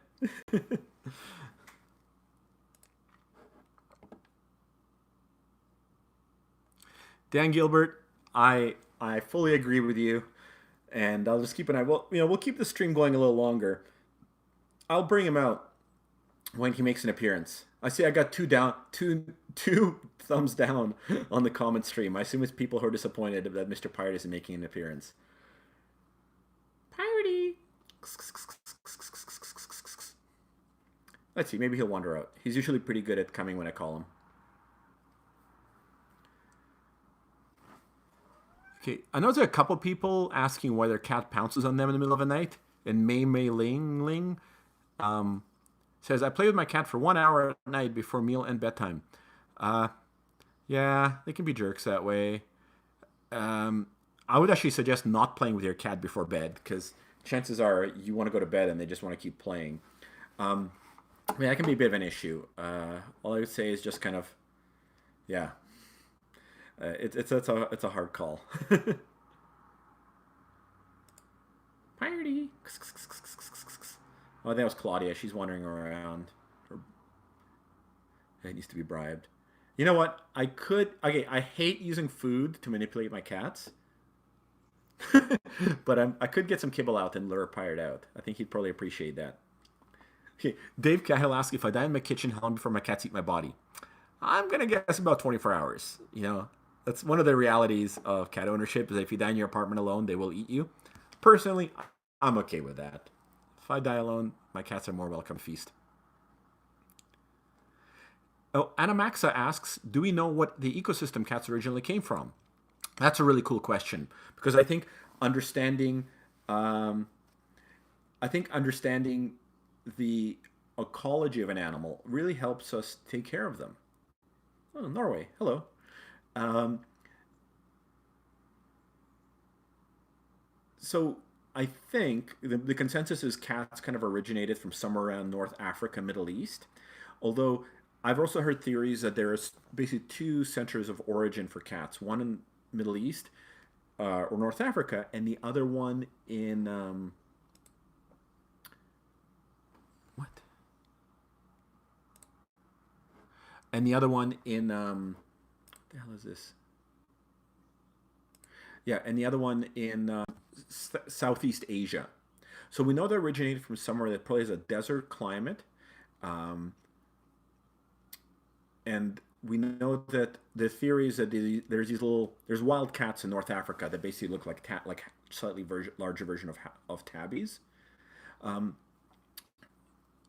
and there's kind of two general morphologies or body types for cats. There's like the what do you call them? Kind of the Oriental type, which is kind of these elegant, long-legged creatures, kind of like Mr. Pirate, and you got sort of the more like the Persian type, kind of like the shorter limbed, kind of rounder face, stouter cats. So we suspect there's two kind of major lineages, and they kind of interbreed. And the thing with cats is that there's huge variability. So you can have a litter of kittens, and they look really, really different from each other. And I heard somebody tell me, a cat breeder tell me once, that you can get from like any breed of cat to any other breed of cat within like 3 or 4 generations. So they're not like dogs; their breeds are very fairly interchangeable. Um, but yeah, I think they probably originated somewhere around Egypt. I like to think, or North Africa. Um, and then there's jungle cats in Southeast Asia that look an awful lot like house cats as well. So the chances are there's an origin there too, and they probably just intermingled as they moved around with human populations over a couple of 100,000 years. But it's definitely a bit of an open question still. I know there's some people looking at the genetics of cats that are, so we may learn more about them. Hopefully, we will. But to the best of my understanding now, it's like there's two kind of centers of origin, and they're just intermingled quite extensively. Sir Brower, why does your cat want to kill me? Should I slow you down on my face? Good question. Good question. Uh, thank you, Inisfad. I appreciate that. Um, General wickedness, I suppose. My grandma, who was like, she was like in her late 90s and had serious mobility issues. We had this big orange cat named Joey that my mom adopted, and he would come and lay on my grandma and nearly smother her, and she had to like ring a bell for assistance. And unfortunately, eventually, we had to kick him out of her room and not allow him in at night because we were worried that he would literally suffocate grandma. So cats, right?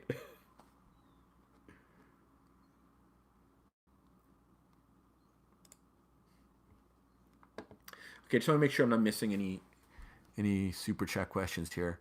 Yeah. Also, to be honest, cats probably like to lie on your face because it's really warm. Because you got a your neck is really warm, so they probably like to nestle right in there, and they kind of don't really think about the fact that they're occluding your airway. Maybe you also smell nice. Maybe your breath is really pleasant for cats. A little fish breath. Victoria Body asks any advice for vet students.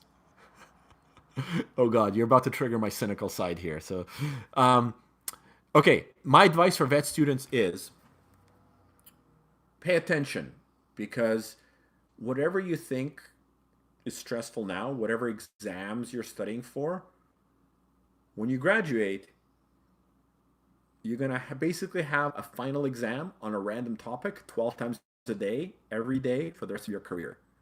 Because you're going to go into a room where there's a kidney cat, you're going to go into a room where there's a broken leg, you're going to go into a room where there's a behavioral issue, and then you're going to go into a room where there's a bowel obstruction, and that'll be all before your morning cup of coffee. And every single one of those is a final exam with real world consequences. So pay attention. And also realize that when you graduate, you're not really a doctor, you're just ready to start learning how to be a doctor. And really, your journey to becoming a clinician starts when you finish vet school. So finish vet school and then really get into learning. Really focus on developing those clinical skills. Really drill down on those areas that you only touched on briefly in vet school, and realize it's going to take you 4 to 5 years of practice before you really, really mature as a clinician. I also do recommend that you do a formal internship at the end of your schooling. I know that it's a big ask after like 10 years of university to spend another year working 50 hours a week for minimum wage. And I know that it's a huge sacrifice. But when I was in my final year, I was told that this was the best investment. That last year is your best investment in your career. And I didn't listen to that advice. I was out in practice for 2.5 years before going back to do an internship, which is a bit unusual. Most people do internships in North America, at least right after graduation. But in retrospect, it was right. Your internship year is probably the worst year of your life, but it also is boosts you. It's like being like in practice for 10 years. So do an internship if you can at all stomach it. I think that's more than enough advice for now. Yeah, good luck, vet students. You're going to need it. Tough gig. How can you tell if your vet is good or not? You can't. That's a simple answer. I really want to make a video on how to select vets. It's going to be controversial, so I'm kind of building up the gumption for it. But honestly, you can't. As a client, it's really hard for you to know what's happening with your vet and tell the difference between people who are competent and people who aren't. It's a big problem in our profession. Being a good doctor isn't necessarily rewarded. So, you know what? I'm going to give it some thought and I'll try to make a video about it. But yeah, it's a good question. It's a tough one.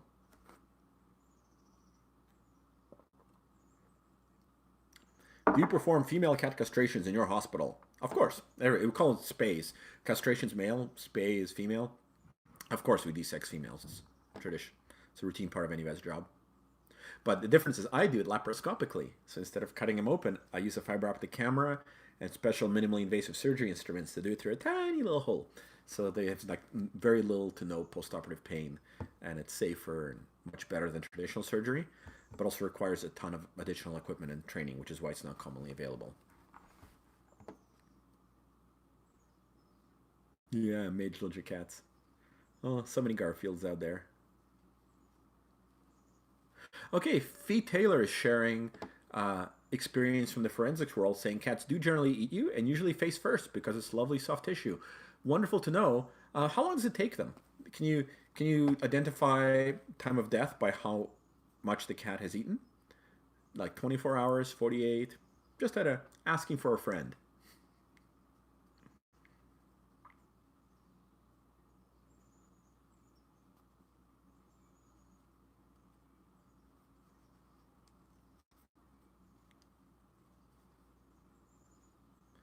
Sharon Half from Vancouver. Hi, Sharon. Um, yeah, not all cats like toothpaste. one thing I would say that if your cat resists toothbrushing, first thing you want to do is have a oral exam performed by a veterinarian. Make sure it doesn't have like a resorptive lesion or some source of pain in their mouth. Maybe your cat just needs a couple teeth pulled, and then they'll love toothbrushing. So that'd be my first step. But yeah, not all cats can be um, taught to accept toothbrushing, but you should try. I mean, I have a video on it. You can look at it, see for some tips. And it's definitely worth trying.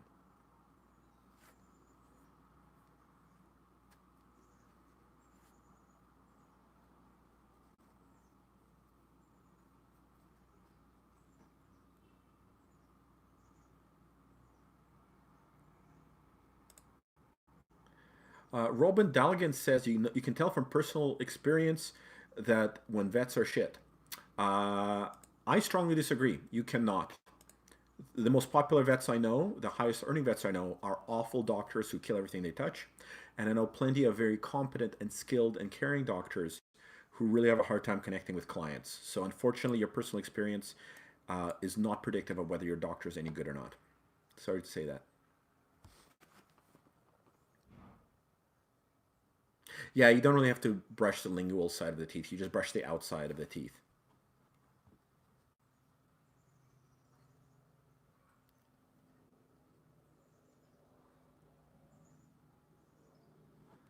What are the best ways to prevent FIV? Nah, you really can't. There's no, the FIV vaccine is not recommended because it's impossible to tell if a cat has FIV or not once they've been vaccinated, and it's also of questionable use. Luckily, cats who do have FIV tend to just live a normal life. It's actually not that much of a problem. I know when it first came out in the 80s, people like freaked out and thought it was the same as AIDS, and people used to euthanize cats because they had FIV. But we realized very quickly that it's actually not that big of a deal. It has really minimal health impacts, and most FIV positive cats can have like a pretty normal life. Like I guess the only thing you would say if you have a FIV positive cat, you may not want to adopt an FIV negative cat because there may be there probably will be transmission at some point, but it's really not that big of a deal. How do you find a cat's age? Check their passport.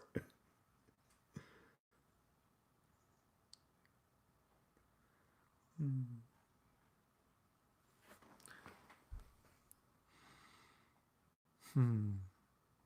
Are you guys still having fun? We hanging out? Let's see any more. Let's see if there's any more questions I can answer. Why do cats eat grass? I don't know. Does it taste good? So there's a couple theories on that. Uh, it might be served to. Some people think that it's to stimulate vomiting because it kind of clears the stomach of hair and other garbage, which is reasonable. Another theory may be for the vitamins or that they have some nutritional value. It's a little questionable. Having said that, in nature, when cats will eat like a mouse or a bird, they will sometimes, but not always, they will also eat the gut contents. So there is some, I guess, vegetable matter in their regular diet. So it could be that the grass kind of stimulates that. And there's also one possibility, and that's they just like it. Maybe they just like chewing on grass. I don't know. I know that Claudia loves eating my spider plants because there's a theory that spider plants are mildly hallucinogenic to cats.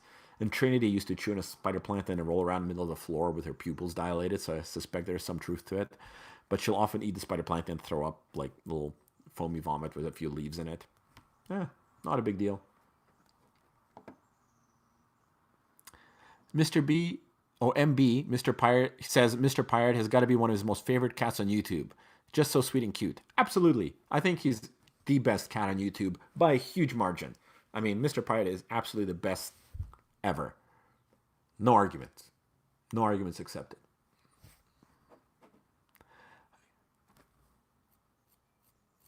Suggestions for a cat allergy sufferer. Ooh, that's a tough one. Cat allergies can be very, very unpleasant. Um, I guess what I would suggest is look into immunotherapy. That's really the only suggestion I can have. Immunotherapy is a way of curing allergies with injections. We do it on animals all the time. I do it on animals for environmental allergies. And it has about a 70% response rate, which is cool. That's pretty good. But yeah, I did. He's not there. He's under the couch. Um, but The problem is that you don't really know if it'll work until you give yourself an injection like every month for 2 months or 2 years. So it's a bit of a long term project. But yeah, allergy immunotherapy does work, and you it's definitely worth looking at if you really have a severe cat allergy and you want to share your life. Because even for people who don't respond to it 100%, there's often partial responses, and then maybe you can manage your symptoms with antihistamines. There's also the beauty and horror of hairless cats. So there are hairless cats out there. Uh, Great solution. Although you might want to have a little knitted jacket for it, because I always feel kind of sad because they're always cold. But yeah, that's a possibility. And also, I guess one other thing to know that not everybody knows is that Siamese cats tend to be hyperallergenic. So any cat with a Siamese kind of heritage should be avoided by cat allergy sufferers. But some cats are less allergenic than others. So perhaps if you have a mild cat allergy, you could find a cat that you don't react to. Although the process of finding that cat might be a little challenging. I don't know if I'd really advise going to a cat shelter and sticking your face in a cat, rubbing it, and waiting 5 minutes to see if your eyes swell shut. I mean, you could do that, but it's probably not the best idea. But just so you know, there are some cats that are more allergenic than others. Mr. Pyro Riot. Oh God, Pirate, help! King of YouTube cats. Hell yeah, he is. Yeah, Lancelot's adorable. Unfortunately, like I said, he lives in the clinic, so otherwise I would love to have him on a live cast with me. He's very amenable to sitting on your lap and being petted. Can cats on a kidney diet eat grass? Yeah, absolutely. Yeah, not a problem.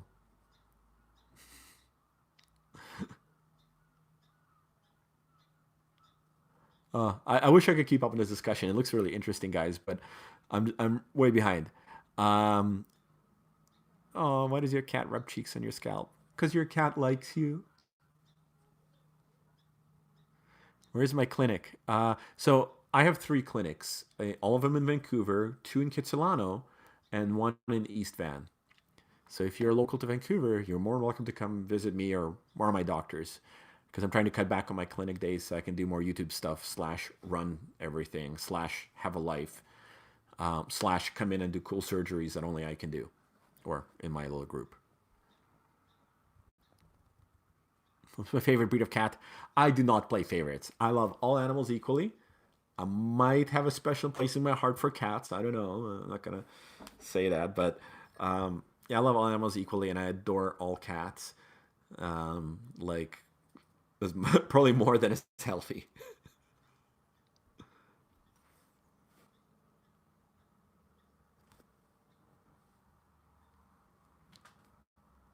Hello from Panama. Oh, cool. I always wanted to visit Panama. It looks amazing. I need to open a clinic in Vegas. Do I though? Do I really? What surgery I special? So I love surgery. Like, I'm a surgeon. Surgery is kind of my main thing professionally. Um, so I really love doing skin surgery, like I guess you call it plastics. I love doing like wound reconstructions, skin flaps, skin grafts, which is often a part of oncologic surgery where you remove a tumor, you have a big hole, and you have to close it afterwards. Often you have to be very creative doing so. So that's something I really, really enjoy, and I'm dare say I'm pretty good at. The other thing is I do minimally invasive surgery, so laparoscopy, thoracoscopy. I was pretty much the first, well, one of the first vets in the province to do it. Started back in 2002, I think. And I think I'm still one of like five vets in BC or four vets in BC who do minimally invasive surgery. So I'm really passionate about that because minimally invasive surgery is just so much better for the patient in most scenarios than traditional surgery. I mean, there's a reason why 95% of abdominal surgery in humans is done using some form of minimally invasive method, right? I mean, makes sense. Small hole in your abdomen is better than a big hole in your abdomen. So that's kind of a big thing for me. And again, not a lot of people even know that this is available for animals, but like, you know, like I said, I spay cats through a hole the size of your pinky fingernail instead of a hole that's bigger. So I'm very proud of that because I think it's a really cool thing we do. And I do train some of my associates on it, but currently I'm the only guy in my clinic who does that because my lovely associate who I trained on minimally invasive surgery is on paternity leave. So congratulations, Dr. Buckner. But yeah, that's what I'm really, really into at work.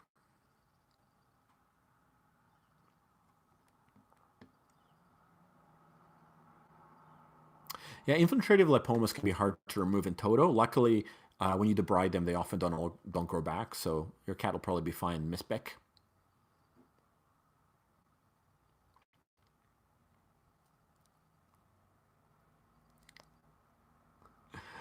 So, Roberta Bustos, I just got a new chair recently. My old one was completely trashed.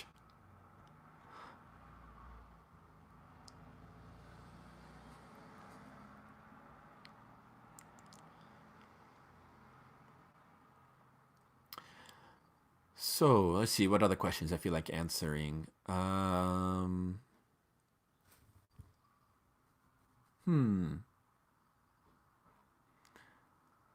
So, you guys, if you really want a question answer, use Super Chat because I have a really hard time tracking all the conversation here.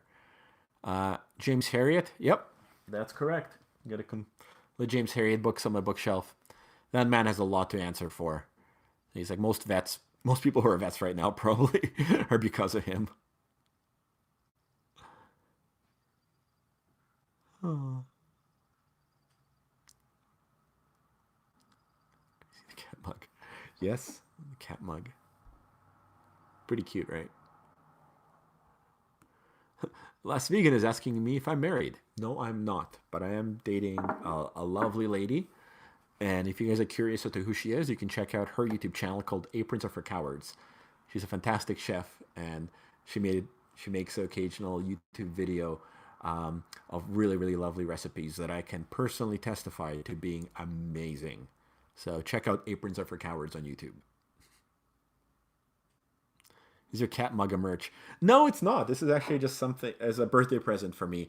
Um, I do have a Squish That Cat mug in the merch in my website merch store. It's through Redbubble. You can find links to it in all my videos. That's my work mug. I have it at work. um, but I have so many cat mugs at home because people keep giving me animal themed mugs. I basically have a ton of books about cats and cat mugs because people just default. That's my default present from everyone. Say the line. I'm not sure which line you're talking about. Which line do you want me to say? Oh, squish that cat? You want me to say squish that cat? I should probably be squishing Claudia while I say it. Squish that cat. Let's squish that cat. Okay, I'm going to see if I can retrieve Pirate. One moment, please.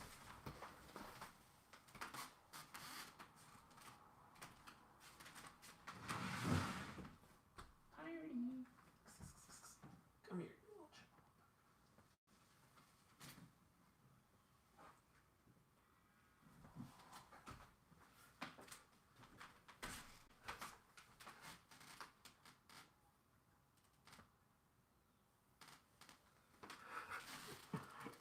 Right? The camera almost fell over. And look who we have here. Rawr. Oh, Mr. P. Hey there. Say hi to your fans, mate. Come on, darling. So he's a little grumpy because I just pulled him out from under the couch. Oh, look at that Pirate. Look at all the cat love. Hey. Honestly, guys, this is my favorite part of being on YouTube is that everybody else loves Mr. Pirate. This is by far the best part of this.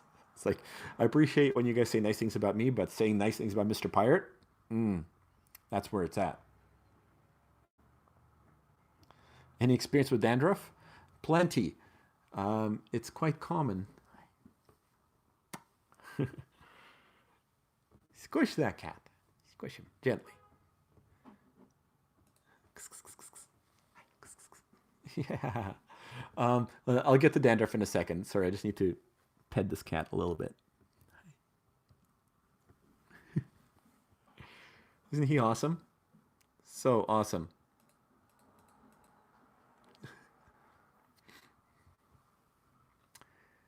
Ann Davis, you have a question about jump fails. I think what you might want to do is certainly doing something like a back x-ray might not be a bad idea or a neurologic exam on your cat.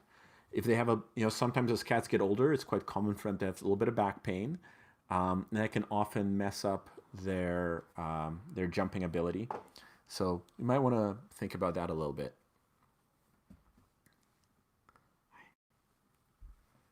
Pyre was not always so mellow. He's always been a very affectionate and loving kitty, but he's he's definitely mellowed out a little bit with age. Definitely had his crazy kitty moments, but all cats do. And there he goes sniffing my glass, as previously reported. Stormageddon, I'm gonna save a question to answer for a video because I feel like it should really be presented in a very measured and thoughtful way.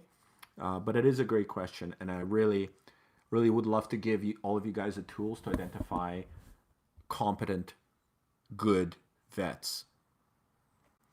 Number 23. I do know the Russian language. Я по-русски говорю неплохо. Родился в Киеве и читаю русские книги. Но я вырос в Канаде, так что английский это мой первый язык теперь. Wait, somebody asked, when I scratch my dog, is it normal for her to shake her leg? Yeah, it is. Although there's something called a pedopenal reflex. So if you scratch your dog at the base of the tail and then they start scratching their ear, that's a really classic sign of flea infestation. So while it's normal for dogs to kind of have a weird little jiggle going when you give them a good scratch, you also might want to check for fleas if they do it really, really aggressively, and particularly at their ear when scratch at the tail base. Smooches? Why, of course. Okay, so somebody asked me about the experience of cat dandruff. It's a good question. There could be many reasons why a pet has dandruff.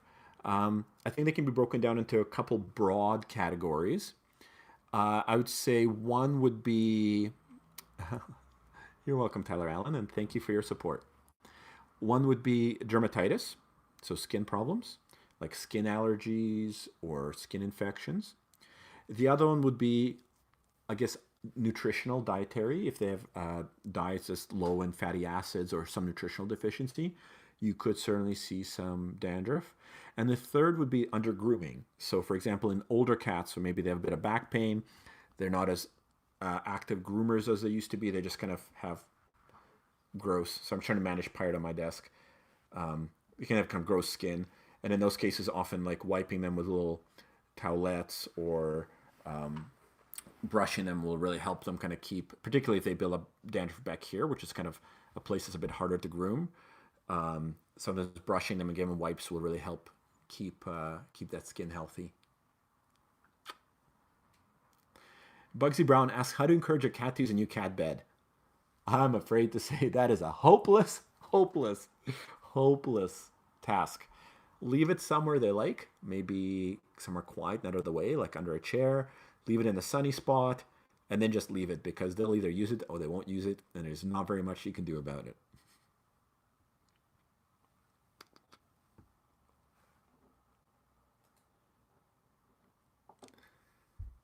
Is it okay if my cat has scabs around the head and neck? No, not at all.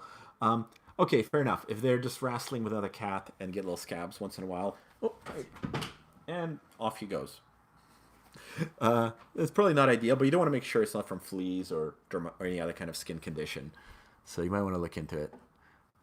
It's really unusual for cats to have scratches. Sorry, I have a lot of cat hair in my face. It's not. Maybe I should have brushed them before doing my webcast. It's not unusual so it's not normal for cats to have scratches around the head and face just from play fighting. One reason I do commonly see scratches, particularly, I wish I had a cat to illustrate this with. One sec.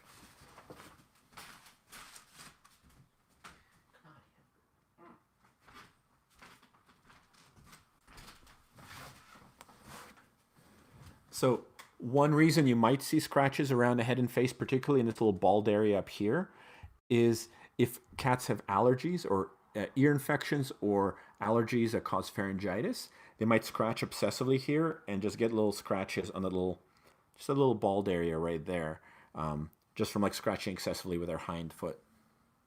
So some to look into perhaps if you see a lot of scratches on a cat there. Claudia.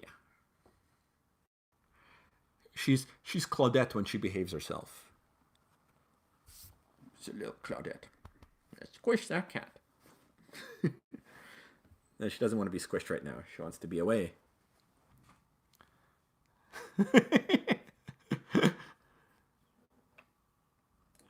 Yeah, gotta watch out for the cat ass. Avi Angelou, thank you. She is lovely. And her recipes are amazing. Just those videos take a lot of work to produce. It takes like a full day, like 8 hours to shoot a cooking video. So it's hard to put out a lot of them, but they're so good. Yeah, how can you tell the difference between fighting and play between cats? Um, Sorry, that bird. Excellent question. So when cats fight, they bite, and you see cat fight abscesses. If they're rolling around and there's fur flying and yowling and they're like gnawing on each other's face, but there's no abscesses, they're not fighting. It's just rough play. So that's a pretty solid way of telling. Um, they're violent little creatures. They play rough. So Jeff Reister is trying to encourage me to move to Wenatchee, Washington. I'll consider it, but I'm really more of a big city person. Vancouver is barely a big city, but thank you for the invitation. Lori Edwards asks, when cats have bad breath, is it usually teeth related? Simple answer is yeah. Periodontal disease gives you foul breath. Having nice clean teeth gives you nice breath. I just cleaned Pyre's teeth like 2 months ago, and his smells lovely when he licks my nose. Claudia here is due to go in for a little dental cleaning whenever the hell I get around to it. I already did her pre-anesthetic blood work. So I was going to make a little video on what to expect when your cat goes in for a teeth cleaning at some point. Well, when I take her in, maybe next week. Just so you guys know, complete oral health and treatment. That's the acronym for it right there.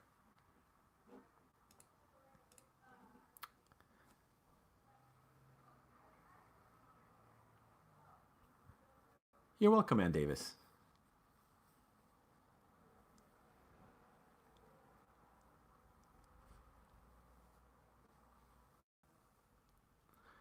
So Kadrak is asking, my friend's cat always keeps his tail on their back, parallel to their bodies. Weird way. Is this normal?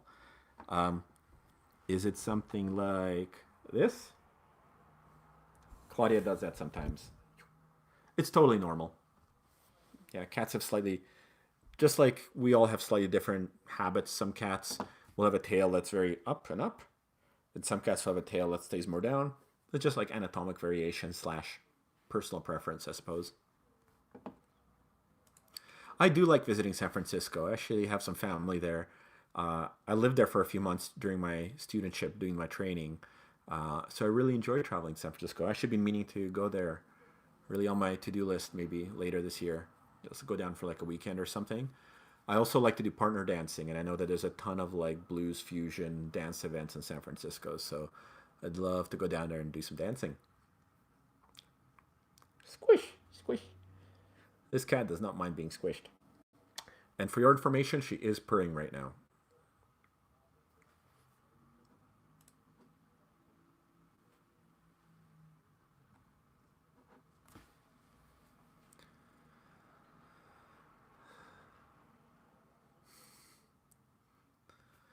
Bugsy Brown cats do have a third eyelid. It's called a nictitating membrane, and it's for cleaning the eye. Because they can't just rub their eye with their hands. They need extra mechanisms for that.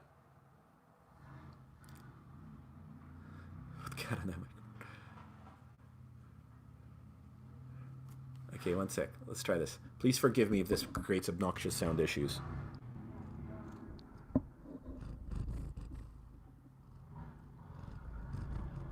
Can you hear the purr?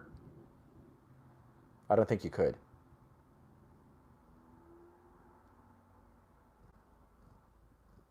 Nice. Oh, that is dope. Cat purr. I don't know what Claudia thinks about this. I have a video on how to give liquid meds. Just look at the channel.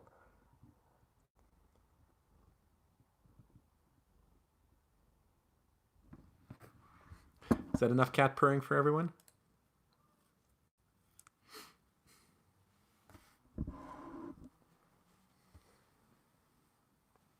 What kind of mic am I using? It's a blue Snowball. It's pretty nice, right? It's like really pretty cheap. It's like their it's not the Yeti is the blue. It's a USB mic, and the Yeti is like their top of the line, and this is Snowball's one below it, and there's another cheaper one. But for a mid-range mic, it's fantastic. Neon Fantasy 1, you're asking, hello, do you need to clean cat's ears? My answer is, I am glad you asked that. The answer is categorically no. Never clean a cat's ears mechanically. Don't stick anything in there. Don't wipe them. All you're going to do is annoy the cat and maybe irritate the delicate skin of those ears. Oh, Pyre just wandered under the couch. What a little sluggard. He just chirped at me. Yes, I'm talking about you, Mr. P. Yeah, you never need to clean a cat's ears. You know, there's normal time to have a little bit of discharge. The cat earwax looks kind of brown. But if you're seeing if you see any, basically, as long as the skin is healthy, you don't need to do anything. If you're seeing redness in the cat's ears or like a foul smelling discharge, or like really copious amounts of discharge, it should probably be looked at by a vet. There may be an ear infection there, maybe an allergy, maybe a little tumor or polyp.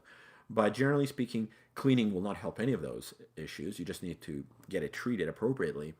So no, don't clean a cat's ears. The same goes for dogs. You don't need to clean a dog's ears routinely. Like it's if they have a problem with their ears, if they have buildup there, then wiping it with a cotton ball isn't going to do anything. You should actually get it treated properly.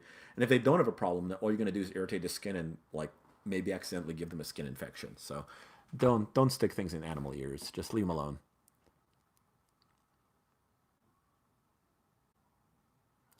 Can you kiss Mr. Pirate for me? Hey, I just did. I'm not crawling under the couch to kiss a cat.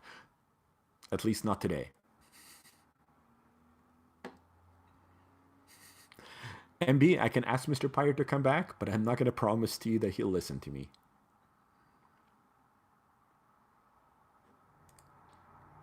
eSims, thank you very much. Jod Bura, advice for choosing dry cat food for indoor cats. I think I said that I don't love to talk about food, so here's what I'm going to suggest to you.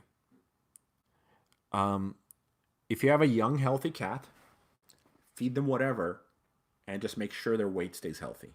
That's probably all you need to do.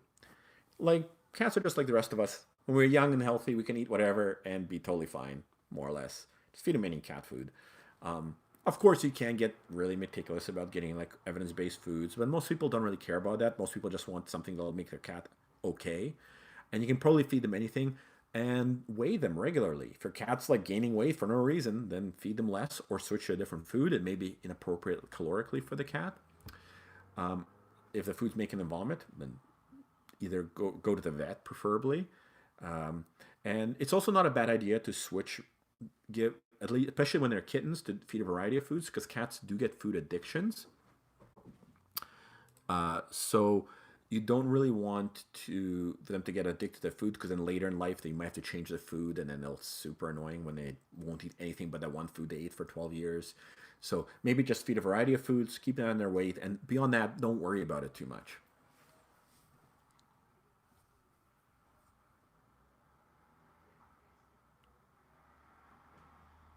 Straightforward says dogs depends on the breed. Would you care to elaborate on that?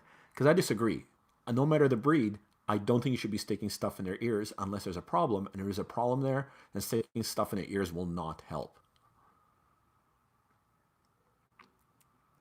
So it's straightforward. Highlight your responses to me so I can actually read them.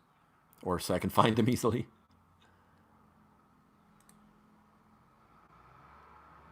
Oh, the puppy club. I appreciate all the little icons. That's cute. Sakura Girl, what is my opinion on freeze-dried raw food? Probably less harmful than raw food. Still, mostly just a marketing gimmick.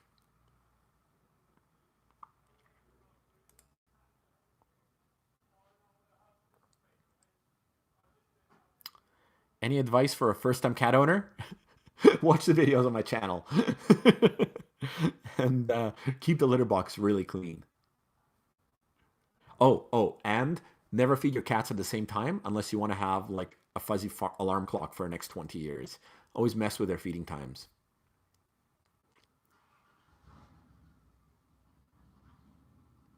Oh, I'm getting a hi from Romania. Hello back at you.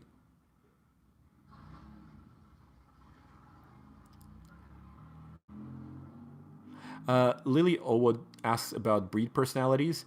Um, I think they're probably more consistent in dogs than in cats.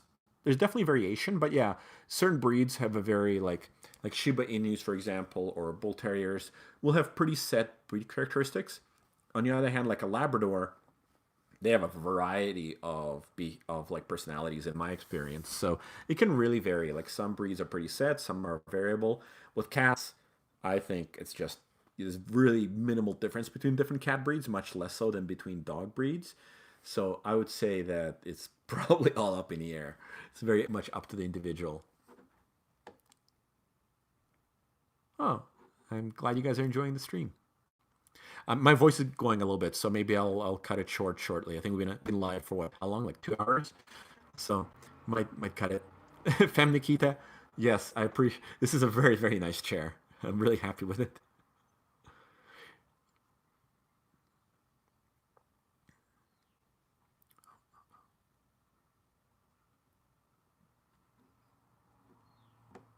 Okay, R Stormageddon M is asking, is too much catnip bad, and how much is too much?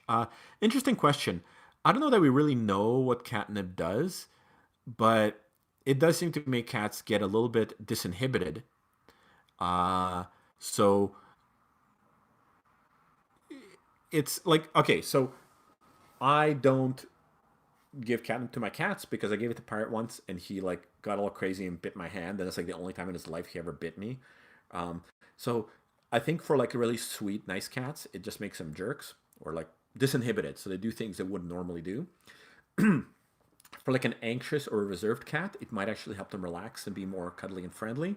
In general terms, I suspect it's not harmful in any meaningful way to cats. And how much is too much is probably an impossible question to answer. Like, certainly they love, like, I'll give little catnip stuffed toys to my guys, and they just go mental over them. I usually have to get it two at a time so that they don't fight over it, and they'll just like lick them till it's all soggy and gross. So I think it's great in that regard. Like I think anything encourages play and makes them have more fun is fantastic. Sorry, Claudia's just mucking her. You want to come up here? You want to come up? You hear me talking about catnip and you want to visit? Okay. Rawr. So yeah, so I don't think there's no such thing as too much, but I would be a little cautious around it because it can make cats a little bit silly and nippy. I think your cat sneezes around. If your cat sneezes a lot, it's probably cat flu. Squish, squish. Okay, sorry. There's a one sec. Let me scroll up for 1 second. All right. Straightforward was saying that he had an English setter and she needed help with wet ears. All right. So your setter may very well have had an ear infection, a chronic ear infection, or some other ear problem. You should watch my video that is about dogs, so nobody freaking watches it. About the one thing you need to know about ear disease in dogs. And I believe it'll actually answer all your questions. Mechanical cleaning will not have done any good for your dog and probably just irritated her and wasted your time. Uh, and, TLDR, most ear issues are actually food allergies and you should treat them with food exclusion trials. Please watch the video. It'll be more enlightening. And hopefully it'll illustrate to you why I believe that just cleaning ears is a waste of time and money. You need to figure out why the ears are going funky and then treat that problem in a specific fashion. All right?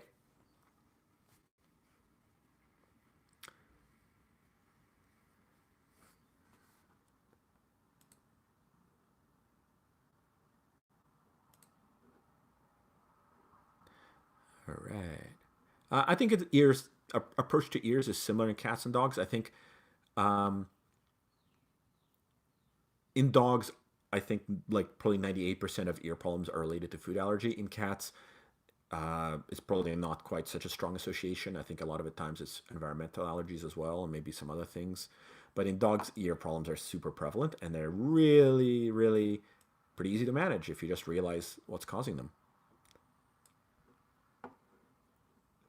Fem Nikita says that the best moment of each video is me looking at my cats. Great. 3 hour video coming up with me just looking at Pirate.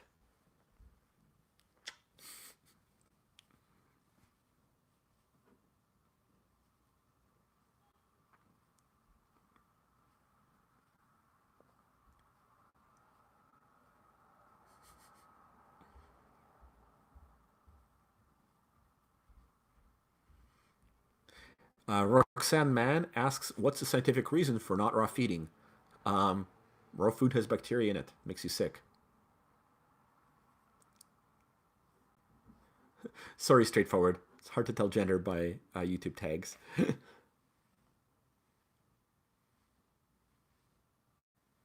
Yeah, I mean, eardrops are effective at managing the symptoms of otitis externa or ear infections, and they're good. I mean, I always believe that you should try to look for an underlying cause in a health condition and manage that.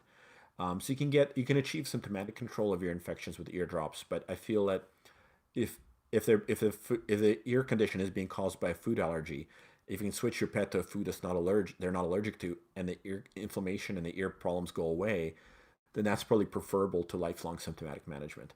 But I'm glad that your dog was comfortable.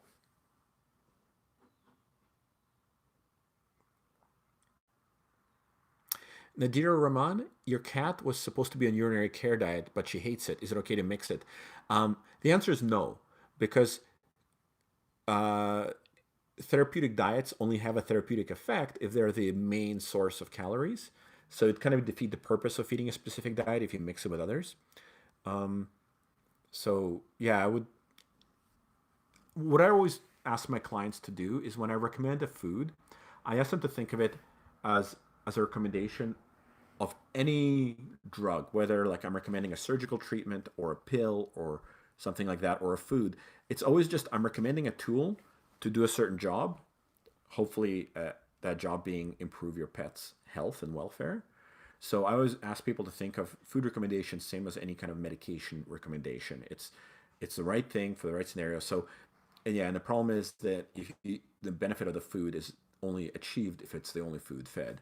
I mean, you can get like treats and stuff, but if you're prescribed a therapeutic diet, if it's not like 99% of the calorie intake, it's probably not going to have a lot of benefit, right?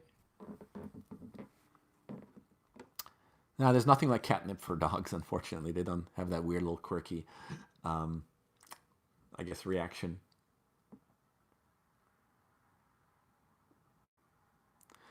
Well, Fair Taylor is asking, how about a book about your adventures? So I was actually approached by a book publisher who wants me to write like a book or a memoir. Um, it's something I'm thinking of. I mean, I think it'd be kind of fun to do. So, little known fact is that my dad is actually he's a writer. He's actually working on a children's book about the life of Lancelot that is sort of in the finishing stages, and we're really looking forward to putting it out. It's going to be a little fictionalized account of Lancelot's life, meant for kids, and I'll make a big announcement about when it happens.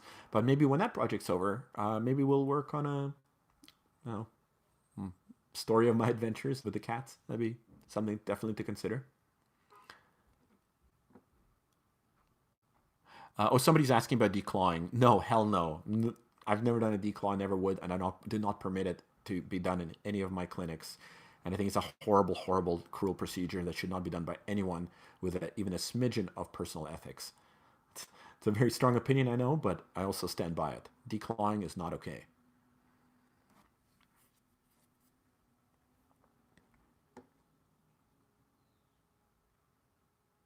Terry McDowell, what's TNR'd?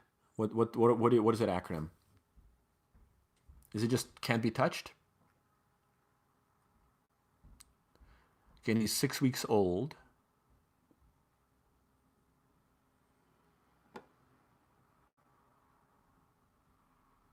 Yeah, so you never need to weigh kittens. You just let them do their own thing. Um, so if you have a feral kitten that you're trying to kind of lure in and it can be touched, oh, trap, neuter, released. Okay. Um, so here's the thing. Uh, Kittens of feral mothers, so kittens who be raised by a cat who's like not used to being around humans, will typically not be. They're really unlikely to be very cuddly and trusting of humans. They'll usually be afraid of humans and be quite standoffish. And of course, this may change over time, but Um, Thank you guys. Thanks for translating that for me. I appreciate the help. Um, so you are going to have a hard time. You are going to have a hard time luring a cat in like that, who's basically a feral kitty. Um, my best advice would be to be patient and allow your relationship with the cat to proceed at a pace dictated by the cat. So make yourself available, put the food out, feed them. You can gradually approach them, but mostly like maybe hang out when the food's out and see what the see. All the cats will have like a diameter or a radius um, at which they'll tolerate humans, and then if you get closer than that, they'll run away. So discover what that radius is, hang out just outside of it, maybe leave some food near you, let the cat approach you, make it a long-term project, and over time you may find a cat who develops trust for you, and that radius might get gradually smaller. But cats work on a time frame that is months and not days or weeks, so it may be a long-term project. I don't know if that helps, but that would be my advice in like if you want to build a relationship with a feral kitten, and with hopefully, I assume with the goal of eventually being able to interact with them the way you would with a normal house cat. I would say it's going to take some time. Proceed at the kitten's pace and have realistic expectations, because this kitten may never be like a cuddly cat like Claudia is. Um, because cats didn't really, if there aren't really, Cisbra is asking about dying fur. If you use a food grade food dye, it can actually be kind of hilarious. It's not harmful to cats. It's probably not something you should do all the time. You got to use something that's like a food grade dye, but I don't know. Humiliating cats on occasion is always encouraged. But going back to the question of luring in a feral kitten. Remember, cats were never really domesticated. They kind of co-evolved to live with us. And a percentage of kittens, even born to like domestic queens, will never actually make a good pet. They'll never make a good house cat. They're just a little too wild and they want to be out there in the world doing their own thing. So just realize that not every cat's going to be amendable to being a house cat. But you can definitely build on that relationship. And that relationship may be one with a wild cat. And that might actually be a really cool, rewarding relationship. So, yeah, so I hope that helps. Yes, declawing is awful, painful. It's the amputation of your fingertips. It should never, ever be done for any reason ever. And it's a shame that it's not illegal in more places.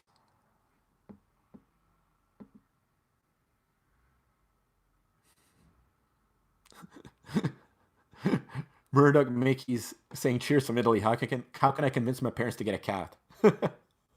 Excellent question. Here's a trick. Take them to a cat shelter just to look. Just to look. And then maybe get them to pet a cat.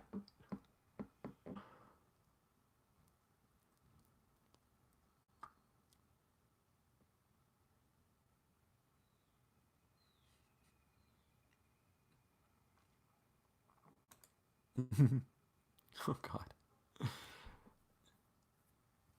Yeah, having a cat who chews on like cables and electronics is not a great idea. Usually, so here's a little tip: if you have a cat doing something you don't want them to do, such as chewing on an electric cable, hiss at them. This even works from across the room. Most cats, if you go like tss, like make a really harsh, loud hissing sound, they'll stop whatever they're doing and look at you. And that's literally you're speaking their language. You're communicating to them that they're um, doing something wrong, and it's actually really effective.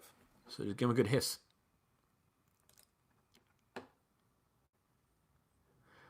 Asta Joy is asking, how do I handle moving my cat to a different country? Ooh, that's tough. Put him in a carrier.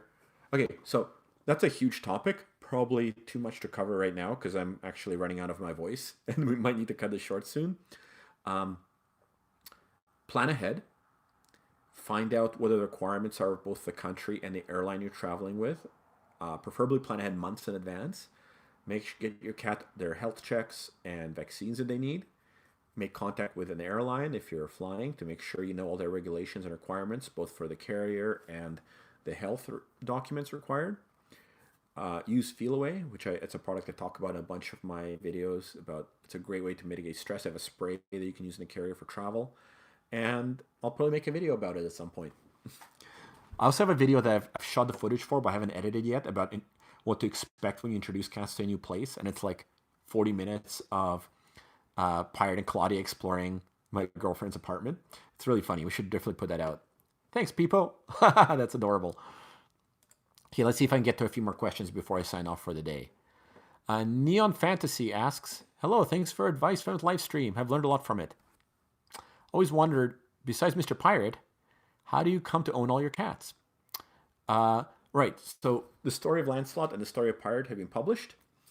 Claudia, I got from the SPCA. A colleague of mine was the medical director of the SPCA in Vancouver, and she just knew that I was looking for a kitten because I was looking for a companion for Mr. Pirate, and I wanted to raise a kitten. And then there was a big rescue, kind of an animal hoarding situation on the interior. They rescued a bunch of kittens, and so I got dibs on the cutest one. No, I came in and me and Claudia bonded very quickly. I opened up this kennel, and this kitten, who was like 8 weeks old or 9 weeks old, literally jumped out, and like I was sitting on the floor, and like I fell backwards because this kitten ran up my chest and like popped me on the nose, and I was like, all right. And then Sam was actually adopted by my technician. He was brought in for euthanasia. He's a 1-year-old cat with really bad skin issues, and he was brought in by a gentleman who couldn't take care of him. They're going to put him down, and my technician, who is also really, really huge fan of the feline species, said nope. And she already had a lot of cats. She kind of adopted him, but because she had a lot of cats and she couldn't take another one home, she asked me if he could live at the clinic, and the answer, of course, was yes. So now he lives at the clinic, and he's on proper skin medication and doing great.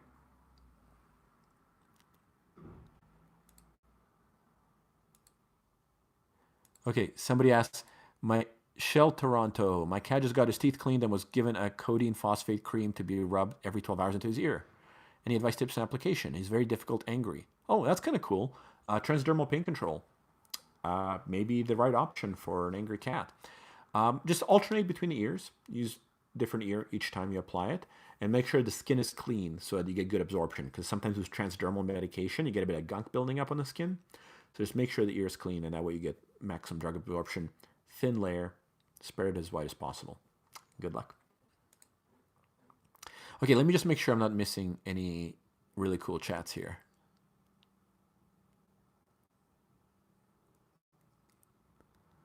David Bellardo, I'm really, really happy. Thank you for sharing that story. I'm happy that my video helped. Super users asking how old am I? Huh. I'm not ashamed. I'm 40. Just turned 40 a few months ago.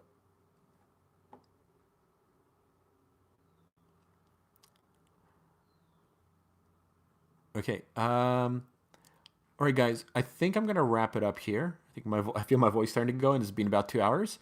Hope everybody had fun. And I hope my answers were useful. And for those of you whose questions I didn't get around to answering, please join me next time. Maybe I'll be able to answer your question next time I do one of these. I do keep meaning to do more of these. I'm also planning to make more videos. Please be patient with my videos. I do try to make sure that they're pretty good quality, and I also, like I said, I have like 4 other jobs, but when clinics are light, I do try to get some videos done, and I'll keep putting them out. Some based on the stream, some based on other ideas. And thank you very much for watching, and thank you very much for hanging out. And it's been a pleasure. It's been really fun. I should do this more, right? Maybe Pirate will hang out more next time.